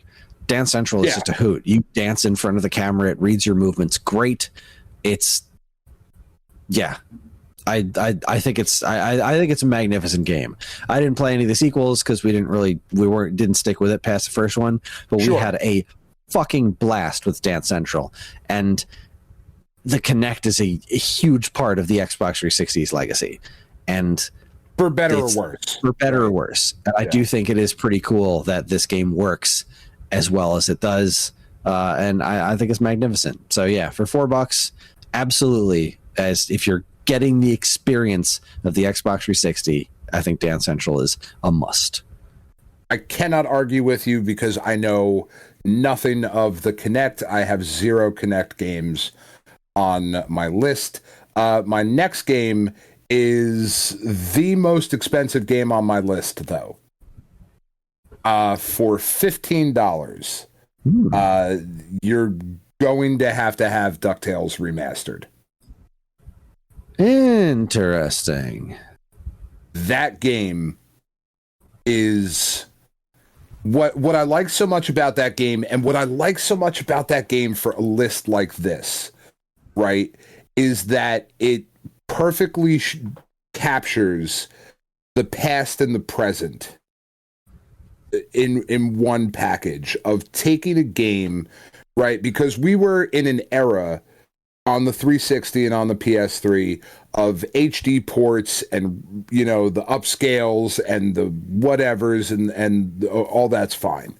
You know, this was one of the few games I feel that took the old and kept the spirit and the bones, but made something new and fresh and exciting and all of those things. They did more than just gussy it up with a prettier outside. They took what was there and made it better. It's that combination of past and present, and it's such a fucking good game. DuckTales Remastered is so goddamned good. And it breaks my heart that we did not get DuckTales 2 Remastered. I don't know why that didn't happen. This game is one of the most gorgeous looking games that I've ever played. The animations are just fucking outstanding.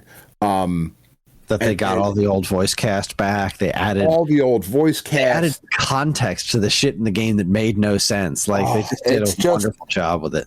It's I don't know if it is the best remake / remaster, but I would be hard pressed to find one that's better.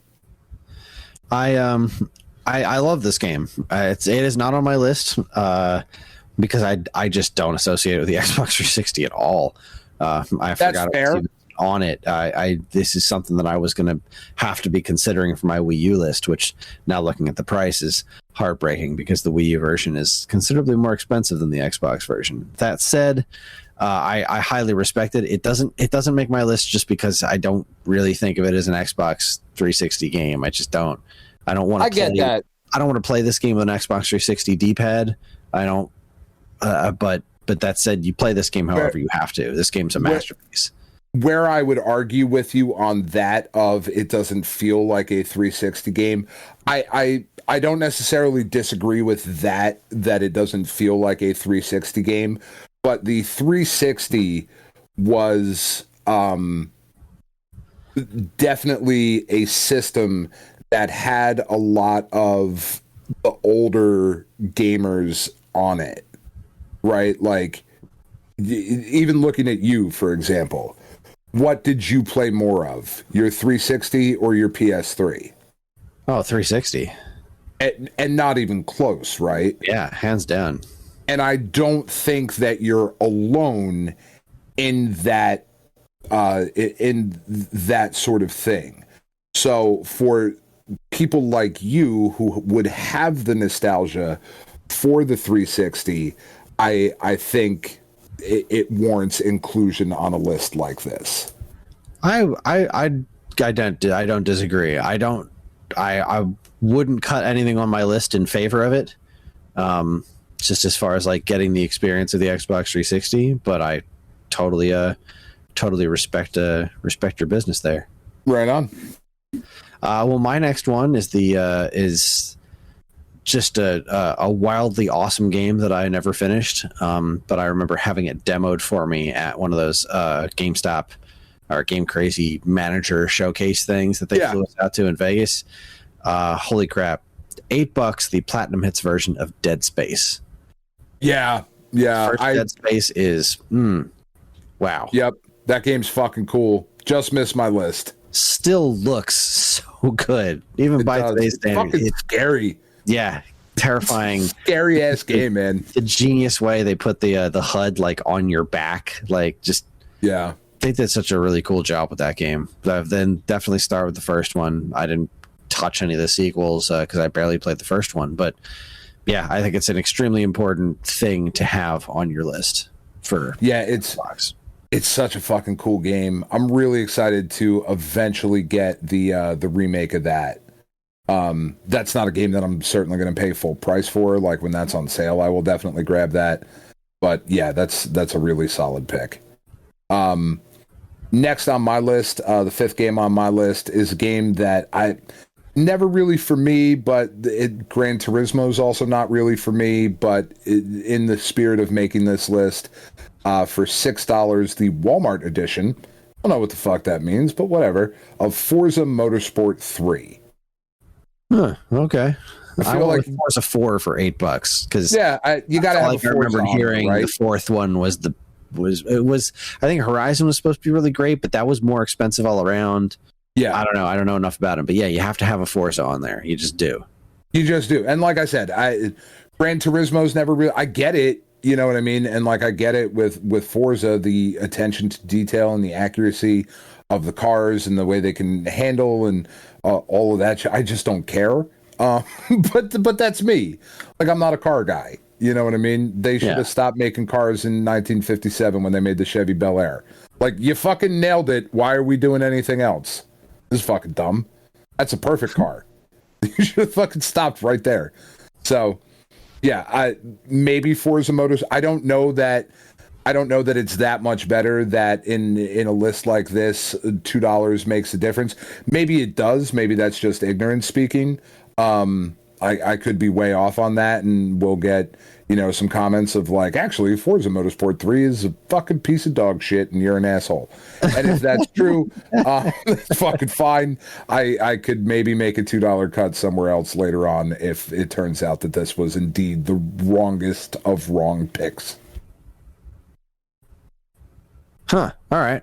Yeah, I don't know. All right, what you got next? Well, actually, it was before Forza. This is son of a bitch, Chris. This is just.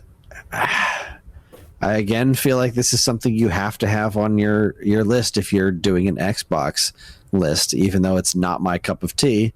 And that would be. I know what it is. Elder Scrolls V Skyrim. Yeah. Skyrim's on everything, but it's freaking $4. Yeah, I'm not doing it. $4 dues. I hate that game so much that it didn't even make my cut list. I thought you were going to say Fable something. Oh, God, no. Because I cut Fable. I feel like it should be on there somewhere. Nah, I looked at Fable and I said, well, if you're going to pick, if you got to have something like this, it's got to be Elder Scrolls. It's got to be Skyrim. It's like one of the defining games of the entire generation. Like I know that it is, and I don't care. And I didn't put Grand Theft Auto. I didn't put Red Dead Redemption. I went with Skyrim. $4. Yeah, just think it's that important. That's fair. And fuck you, I don't. I really hate that game. I really do. I don't know why. It's not fair.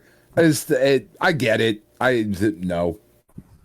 All right. Well, let's see. My next game, sixth game on my list, for $5 is I felt very strongly had to be on there. and that would be some flavor of Gears of War. I went with Gears of War 3 because I couldn't pick the different games out of a lineup. But every time I played them over my buddy Brian's house, I had a blast. They're hyper violent in an absurd way. Super fun. A game that does not take itself too seriously, which I always kind of respected about it. Like, it kind of recognizes the ridiculous, over the top bloodbath that it is. The chainsaw finish is just good times. But like I said, I don't know enough to tell you definitively which is best. My assumption here is that the third one is the best of them. I went with Gears of War, the first one, for $4 because I do believe at starting with the start, and I played the most of the first Gears of War, which is similar. It's not my cup of tea, but damn, is this a really good looking game, and it is extremely fun. It really is fun. Yeah. It's just mindless, over the top violence and beefy dudes. No necks. No necks whatsoever. No necks anywhere. I remember playing, I can't remember which one it was. I remember starting the game up, and then like a woman got off the helicopter and she had like normal proportions, and then she stood next to this like beef slab that makes The Rock look like a stick figure, and I'm like, what the hell? The art direction in this game is bonkers. It really is. I do remember working in video game stores at the time and having conversations with people of like them trying to defend this as like a serious thing. Like, I think you're missing the point of Gears of War. I don't think they meant this to be serious. Maybe I'm wrong. I very much doubt that I was, though, and that always was frustrating to me talking to people about it, of like, oh, this is like absurdist comedy in like the best way, and like I think I'm pretty sure the Dude Bros lived this pretty real. Yeah, like, it definitely. And that, man, I have such a hard time with the 360 because this is the fucking dude broiest of dude bro systems, and I fucking hated that shit a whole lot. And man, anyway, yeah, Gears of War 3, Gears of War 1, whatever. The next game on my list, I'm not even going to say anything about because I don't know anything about it, but I had $1 left. And it on price charting as of today, we round up or down, depending. This game was 77 cents. Right, that was Ghost Recon Advanced Warfighter 2 Platinum Hits. It's $1, and I had $1. All right. My next game I know very little about, other than it's, again, one of the defining games of the platform, and that's Halo 3. I had Halo 4. Game of the year, $6. That was next on my list. Yeah, again, has to be a Halo. You have to have one, and I don't remember what the actual reception to Halo 4 was, but I remember Halo 3 being, that was back when new Halo games were an event. Halo 3 was just the whole finish the fight thing. The trailers for it were amazing. Like, that was an event, Halo 3, and I remember people liking it quite a bit. So that's why that one got my nod. I could be totally talked into putting Halo 3. I am unconcerned either way. You have to have Halo on there, but I'm pretty sure you don't put ODST on there.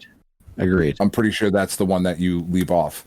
The next not game, that it's necessarily a bad game. I heard, right, but decent, comparatively but speaking, not, if you only have one, don't do that.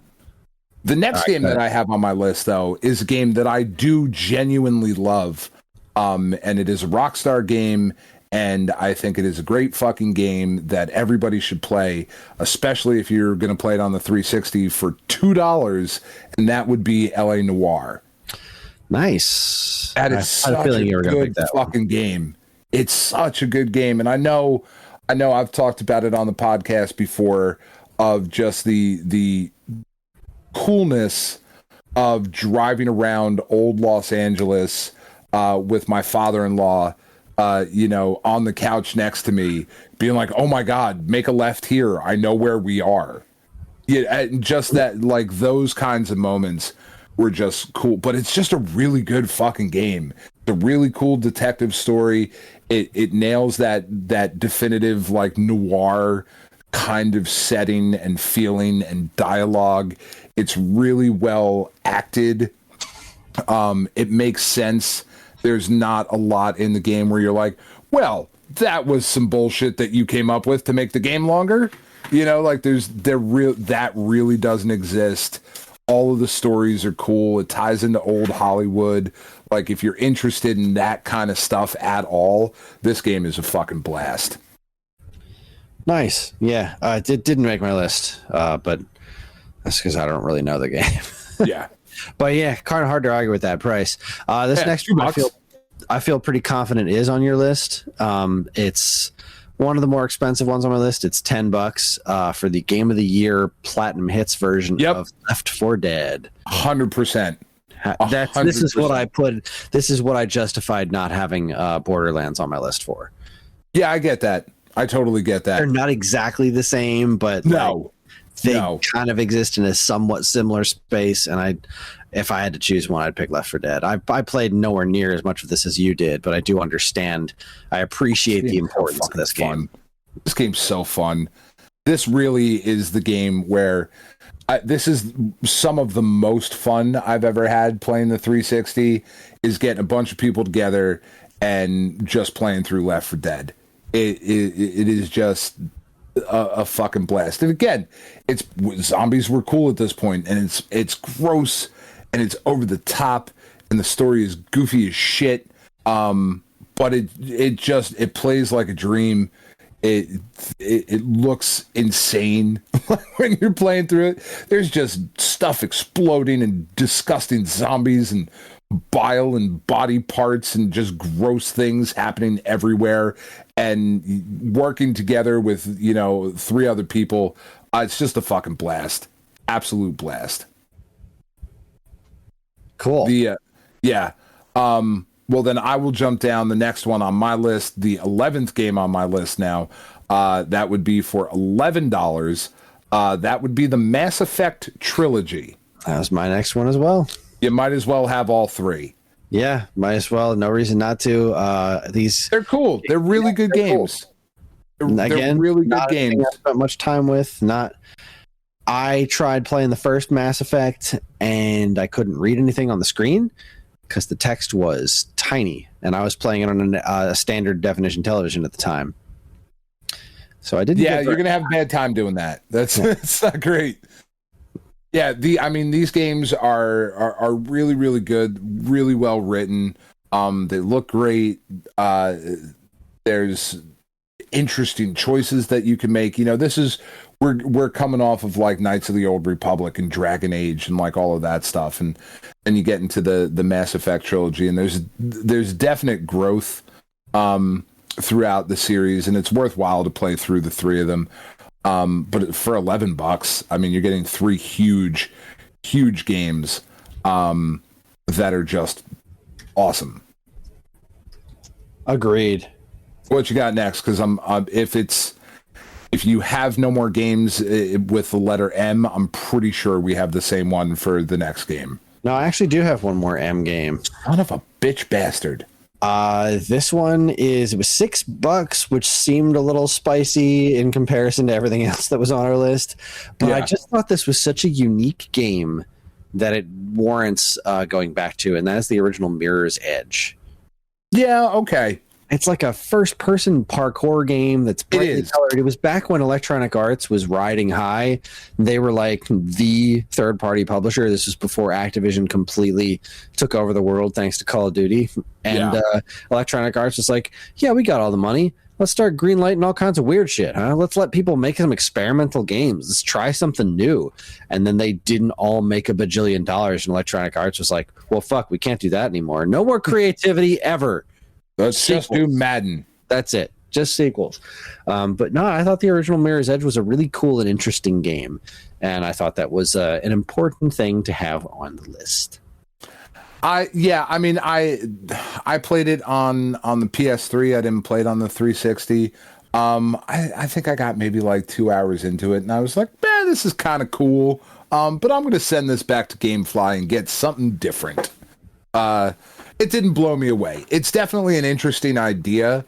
I would be keen to try it in like VR, to see if I couldn't make myself throw up in my living room. That might be interesting. It's a neat little game. But the next game on my list, I mean, it has to be on your list. It's $6. It's Portal 2. Yeah, of course. Yeah, it's the best game on the system. Yep. Like, it's fucking Portal 2. Yeah. I really wanted $6. an orange box on there. Yeah, I know, but 19. Portal 1 is perfect. Yeah, and Portal 2 is perfecter somehow. I don't know if it's perfecter. It's at least as perfect. I cannot decide which one I like better than the other. I like Portal 2 just because there's more of it. I like Portal 1 because it is exactly the right length. It's just perfect. It is. But yeah, Portal 2, $6. You have to have it. 100%. How could you not? It's the best game. And the fucked up thing about Portal 2 is that it's the best game on whatever system it's on. Yeah, pretty much. Like, I would argue that it's currently the best game on the Switch. It's that fucking good. It's at the very least top 3. Yeah. I'd have to think about it some more, but yeah, it's Portal 2. It's just about as good as it gets. If you are looking for an actor practicing at the highest form of their craft, look no further than both Saved by the Bell, The College Years, and Portal 2.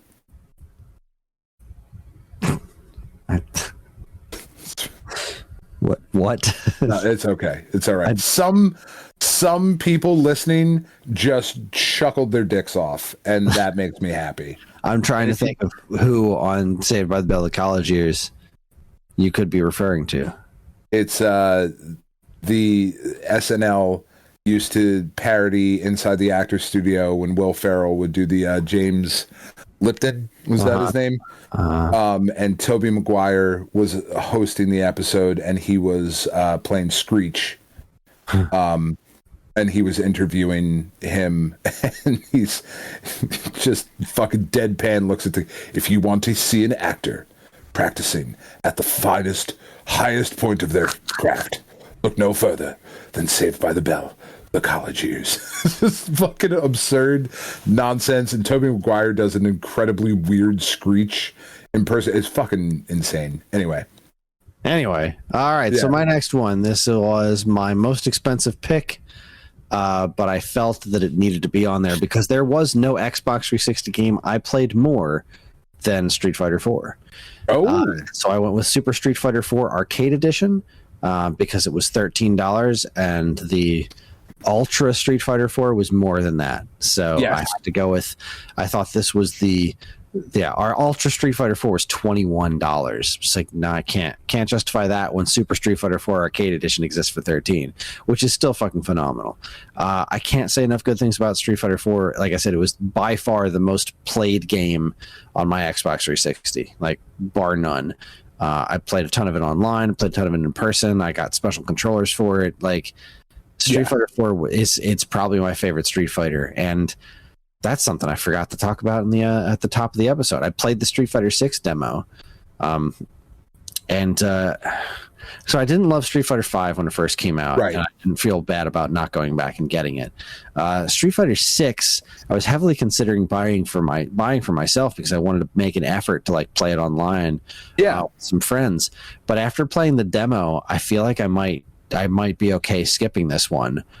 With the caveat of I desperately want to watch professionals play this game. Right.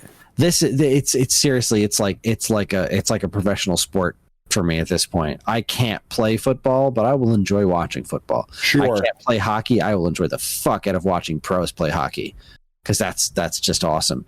And the systems that they introduced in Street Fighter 6, they add a degree of thought that is not built into the way I play I play Street Fighter. It's no longer an intuitive game for me to play, and that's how I felt about Street Fighter V as well. It didn't feel intuitive. It felt like this is something I need to learn. If I'm going to enjoy myself with this game, I need to put in work, and I don't have that in me.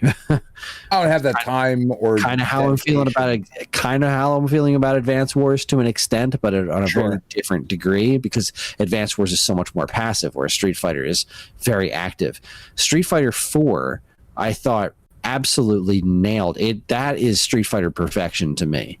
They nailed combining the technical nature of Street Fighter 3 and the pick up and play nature of Street Fighter 2 perfectly. Yeah.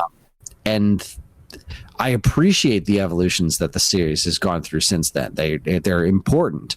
But if you're going to make a numbered sequel to this, you've got to have a reason for it. And Street Fighter 5 and 6 justify those numerical increases. But for me personally, they have gone beyond my skill set. Street Fighter 4 and Super Street Fighter 4 Arcade Edition is just marvelous. I had Super Street Fighter 4, not the arcade edition. Just Super Street Fighter 4 was $8.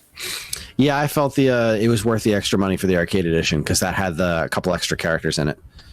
Yeah, I get that. I do find the next game on my list, the fact that it missed your list, I find the rest of your list to be completely suspect.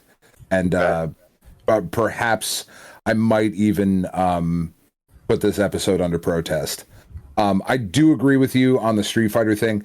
That said, I am really excited about all of the ridiculousness that is in Street Fighter 6, and I feel like I have to have it to see what the fuck all of that, like, all the walking around and, like, going to different fighters and, like... not like it all. I'm so interested.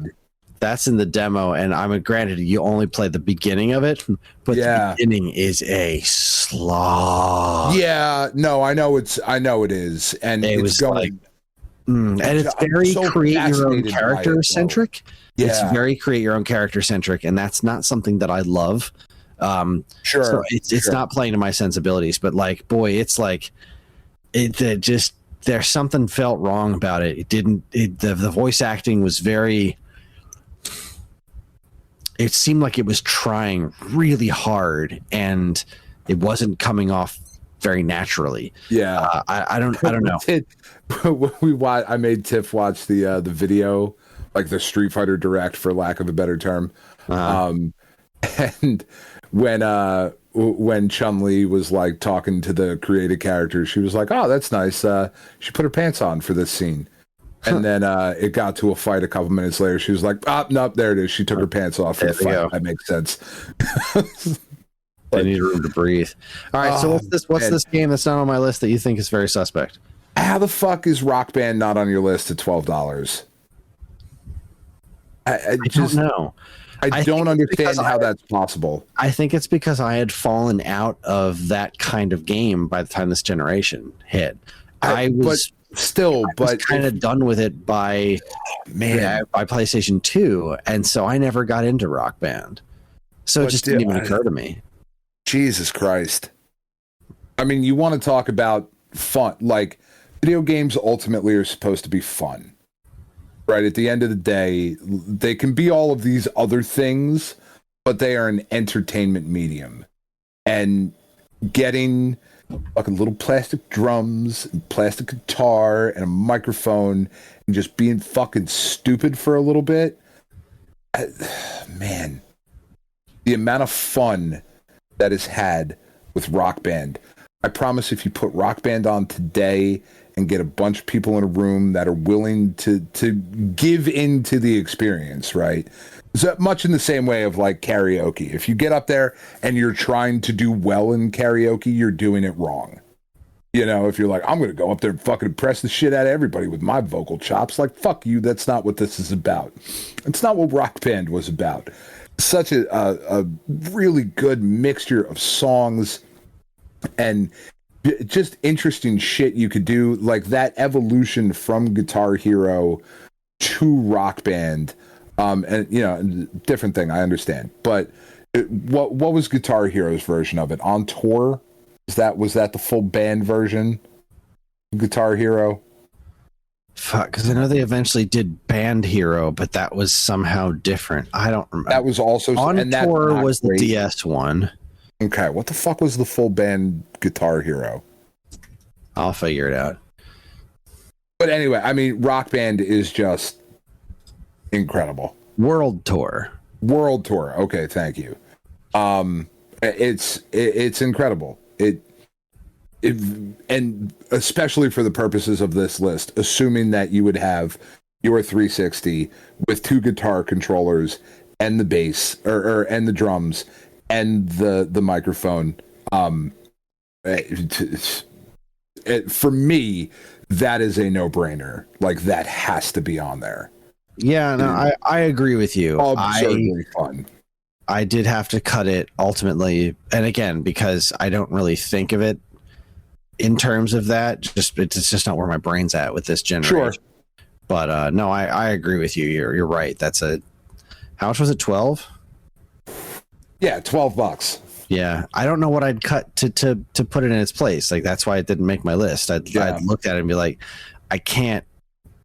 I don't want to justify that over anything. Closest I would have be like the Mass Effect trilogy, but like I'd still need $1 from something else. And like, yeah, I don't know what 2 games I would cut. So it really made me sad to also not put the Rock Band Beatles thing on there, because that was also really fucking cool. Well, I got one more. All right, I got 2. All right, well, my one more, I'm just gonna barf it out anyway, and then you can double dip. For $4, Xbox Live Arcade Unplugged, because that has Geometry Wars on it. The game I played the second most amount of on my Xbox 360. It's hard to argue with Geometry Wars for $4 goddamn dollars. Yeah, I think there's other games on there with playing too. I don't care.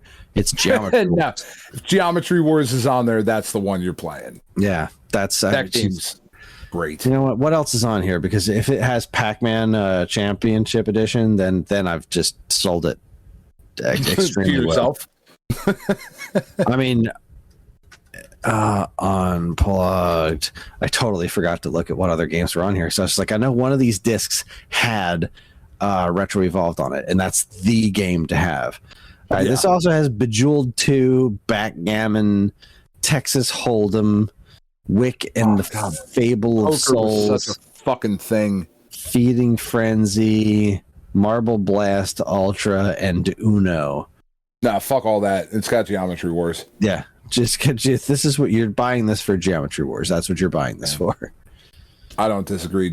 Geometry Wars is like if that were a $10 disc. That's in the conversation. The first one has Pac-Man Championship Edition on it. If you got to go one of the 2, Geometry Wars, no question. Geometry Wars, not even a question. All right, well, the last 2 on my list as we kind of wrap up here, for $5, the Platinum Hits version of the rebooted Tomb Raider. Tom Raider. Yeah, it's got Tom Raider. Tom Raider, very, very good. We've talked about how much I love that fucking game. I fucking love that game. It's such a smart reimagining of what Tomb Raider could be. It's such a well done game. It still holds up today. Just fucking great. And then finally, because it was really the only place that had the natural carryover from the Dreamcast. The PlayStation never really got the tennis thing, but for $2. There are better tennis games, but Top Spin 2 is $2, and you should definitely have a tennis game because they're fucking great. Word. All right, nice job. Good list. Good list. Good list. Us. All right, let's real quick run down what our listeners had. We had a couple of lists sent to us. Duroc Pig gets us Banjo-Kazooie, Nuts and Bolts, and Viva Pinata, a little bundle there. Forza Horizon, Soul Calibur 4, good pick, Soul Calibur 4. Condemned, Criminal Origins, Portal 2, Alan Wake, Gears of War, Assassin's Creed 2, Bioshock, Dead Rising, Platinum Hits, Ace Combat 6, Mass Effect 2, Batman Arkham Asylum, Super Street Fighter 4, Marvel Ultimate Alliance, and Forza 2-pack. Oh, I forgot that was a thing. Yeah. Oh, that's a good one. That's $8.48. Yeah. Ooh, yeah. I'm putting that in. Fuck you, Forza 4. Sorry for $8. We'll round it down because it's less than 50 cents, and I get Marvel Ultimate Alliance in there too. Yeah, hell yeah, nice job. Yeah, and LA Noire Platinum Hits. This is a perfect combination of both of our lists. It really is. For $99.55. Well done, Duroc Pig. Yeah. He cut Orange Box, Crackdown, the triple pack Trials HD, Limbo, and Explosion Man. That's a good one. Capcom Digital Collection, Alien vs. Predator, Injustice, and Mortal Kombat vs. DC. All right, we got Tiny Matt, and we got some explanations here. Fable 2 Platinum Hits version. This version is somehow cheaper than the standard version, and yet this version has all the games DLC included on the disc. Fable Anniversary, $21.48. This is a great remake for the original Fable. Fable 3, goodness gracious. Apparently, I'm missing something on Fable. You and me both, bud. I wasn't originally going to make this a list of all the Fable games, but it's less than $3, and I freaking love this game. Okay. Forza Horizon Platinum Hits. Forza Horizon is so much fun. Obviously, the later games are much better, but this game is still fun to play even today. Oblivion, Game of the Year Edition. It was the first Elder Scrolls game I played, and I fell completely in love with it. I have since played the others, and I'm excited about Elder Scrolls 6 next year. Again, cheaper than the base game, and includes a lot of the game's DLC and content on the disc. I thought about going with Oblivion instead of Skyrim, but Skyrim was $4 to Oblivion's $8. So there you go.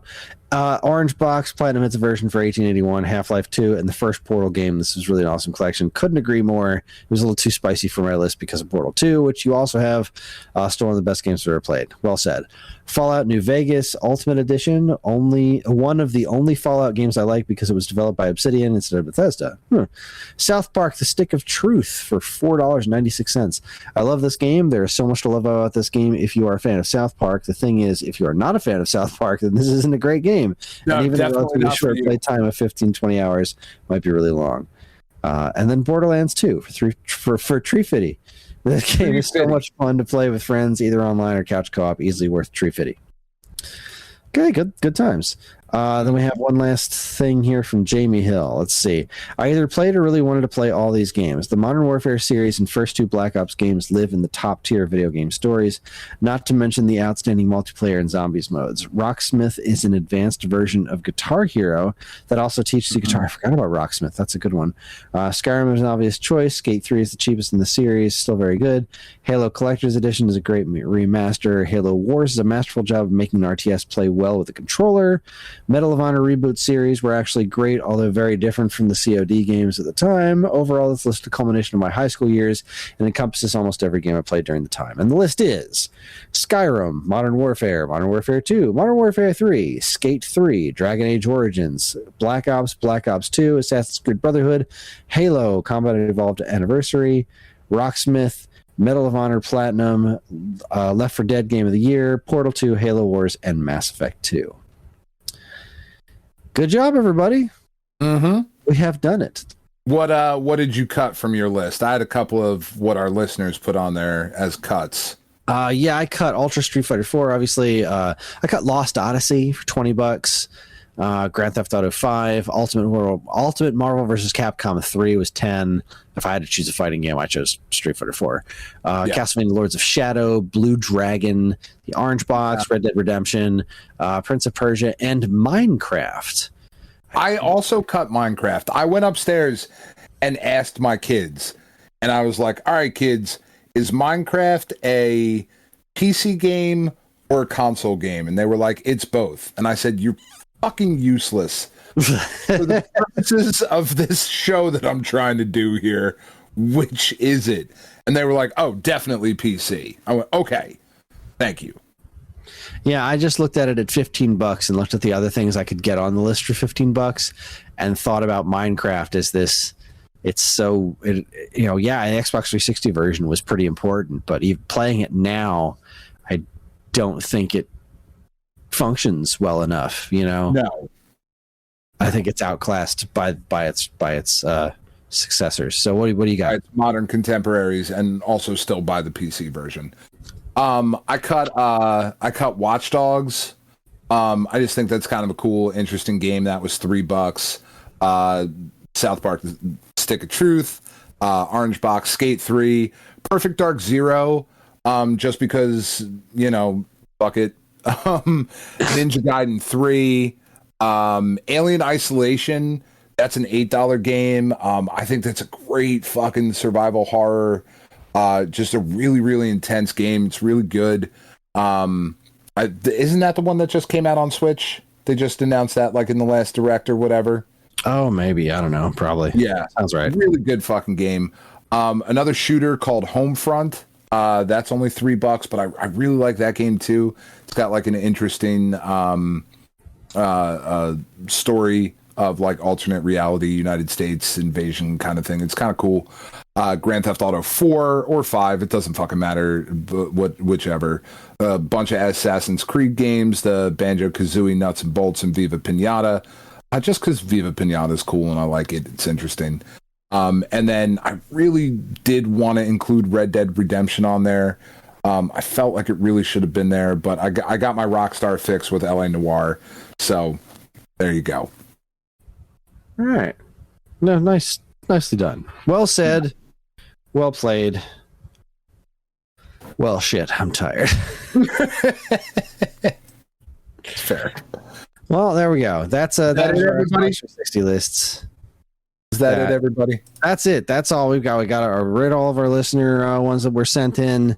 I'm all tapped out, and that is it. That is our show. Join us next week for the next installment of the Stone Age Gamer Alphabet Super Series. The letter C has arrived, and we are playing the classic Contra Legacy of War.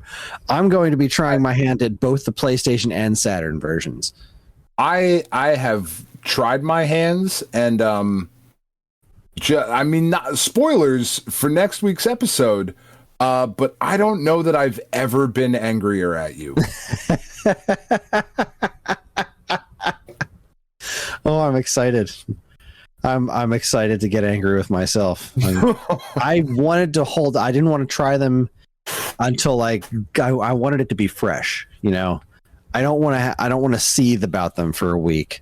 I'm going to play them Thursday. In that case, I was going to say, in that case, might I humbly suggest that you take about 20 minutes before we record on Friday and spend some time with Contra Legacy of Shit.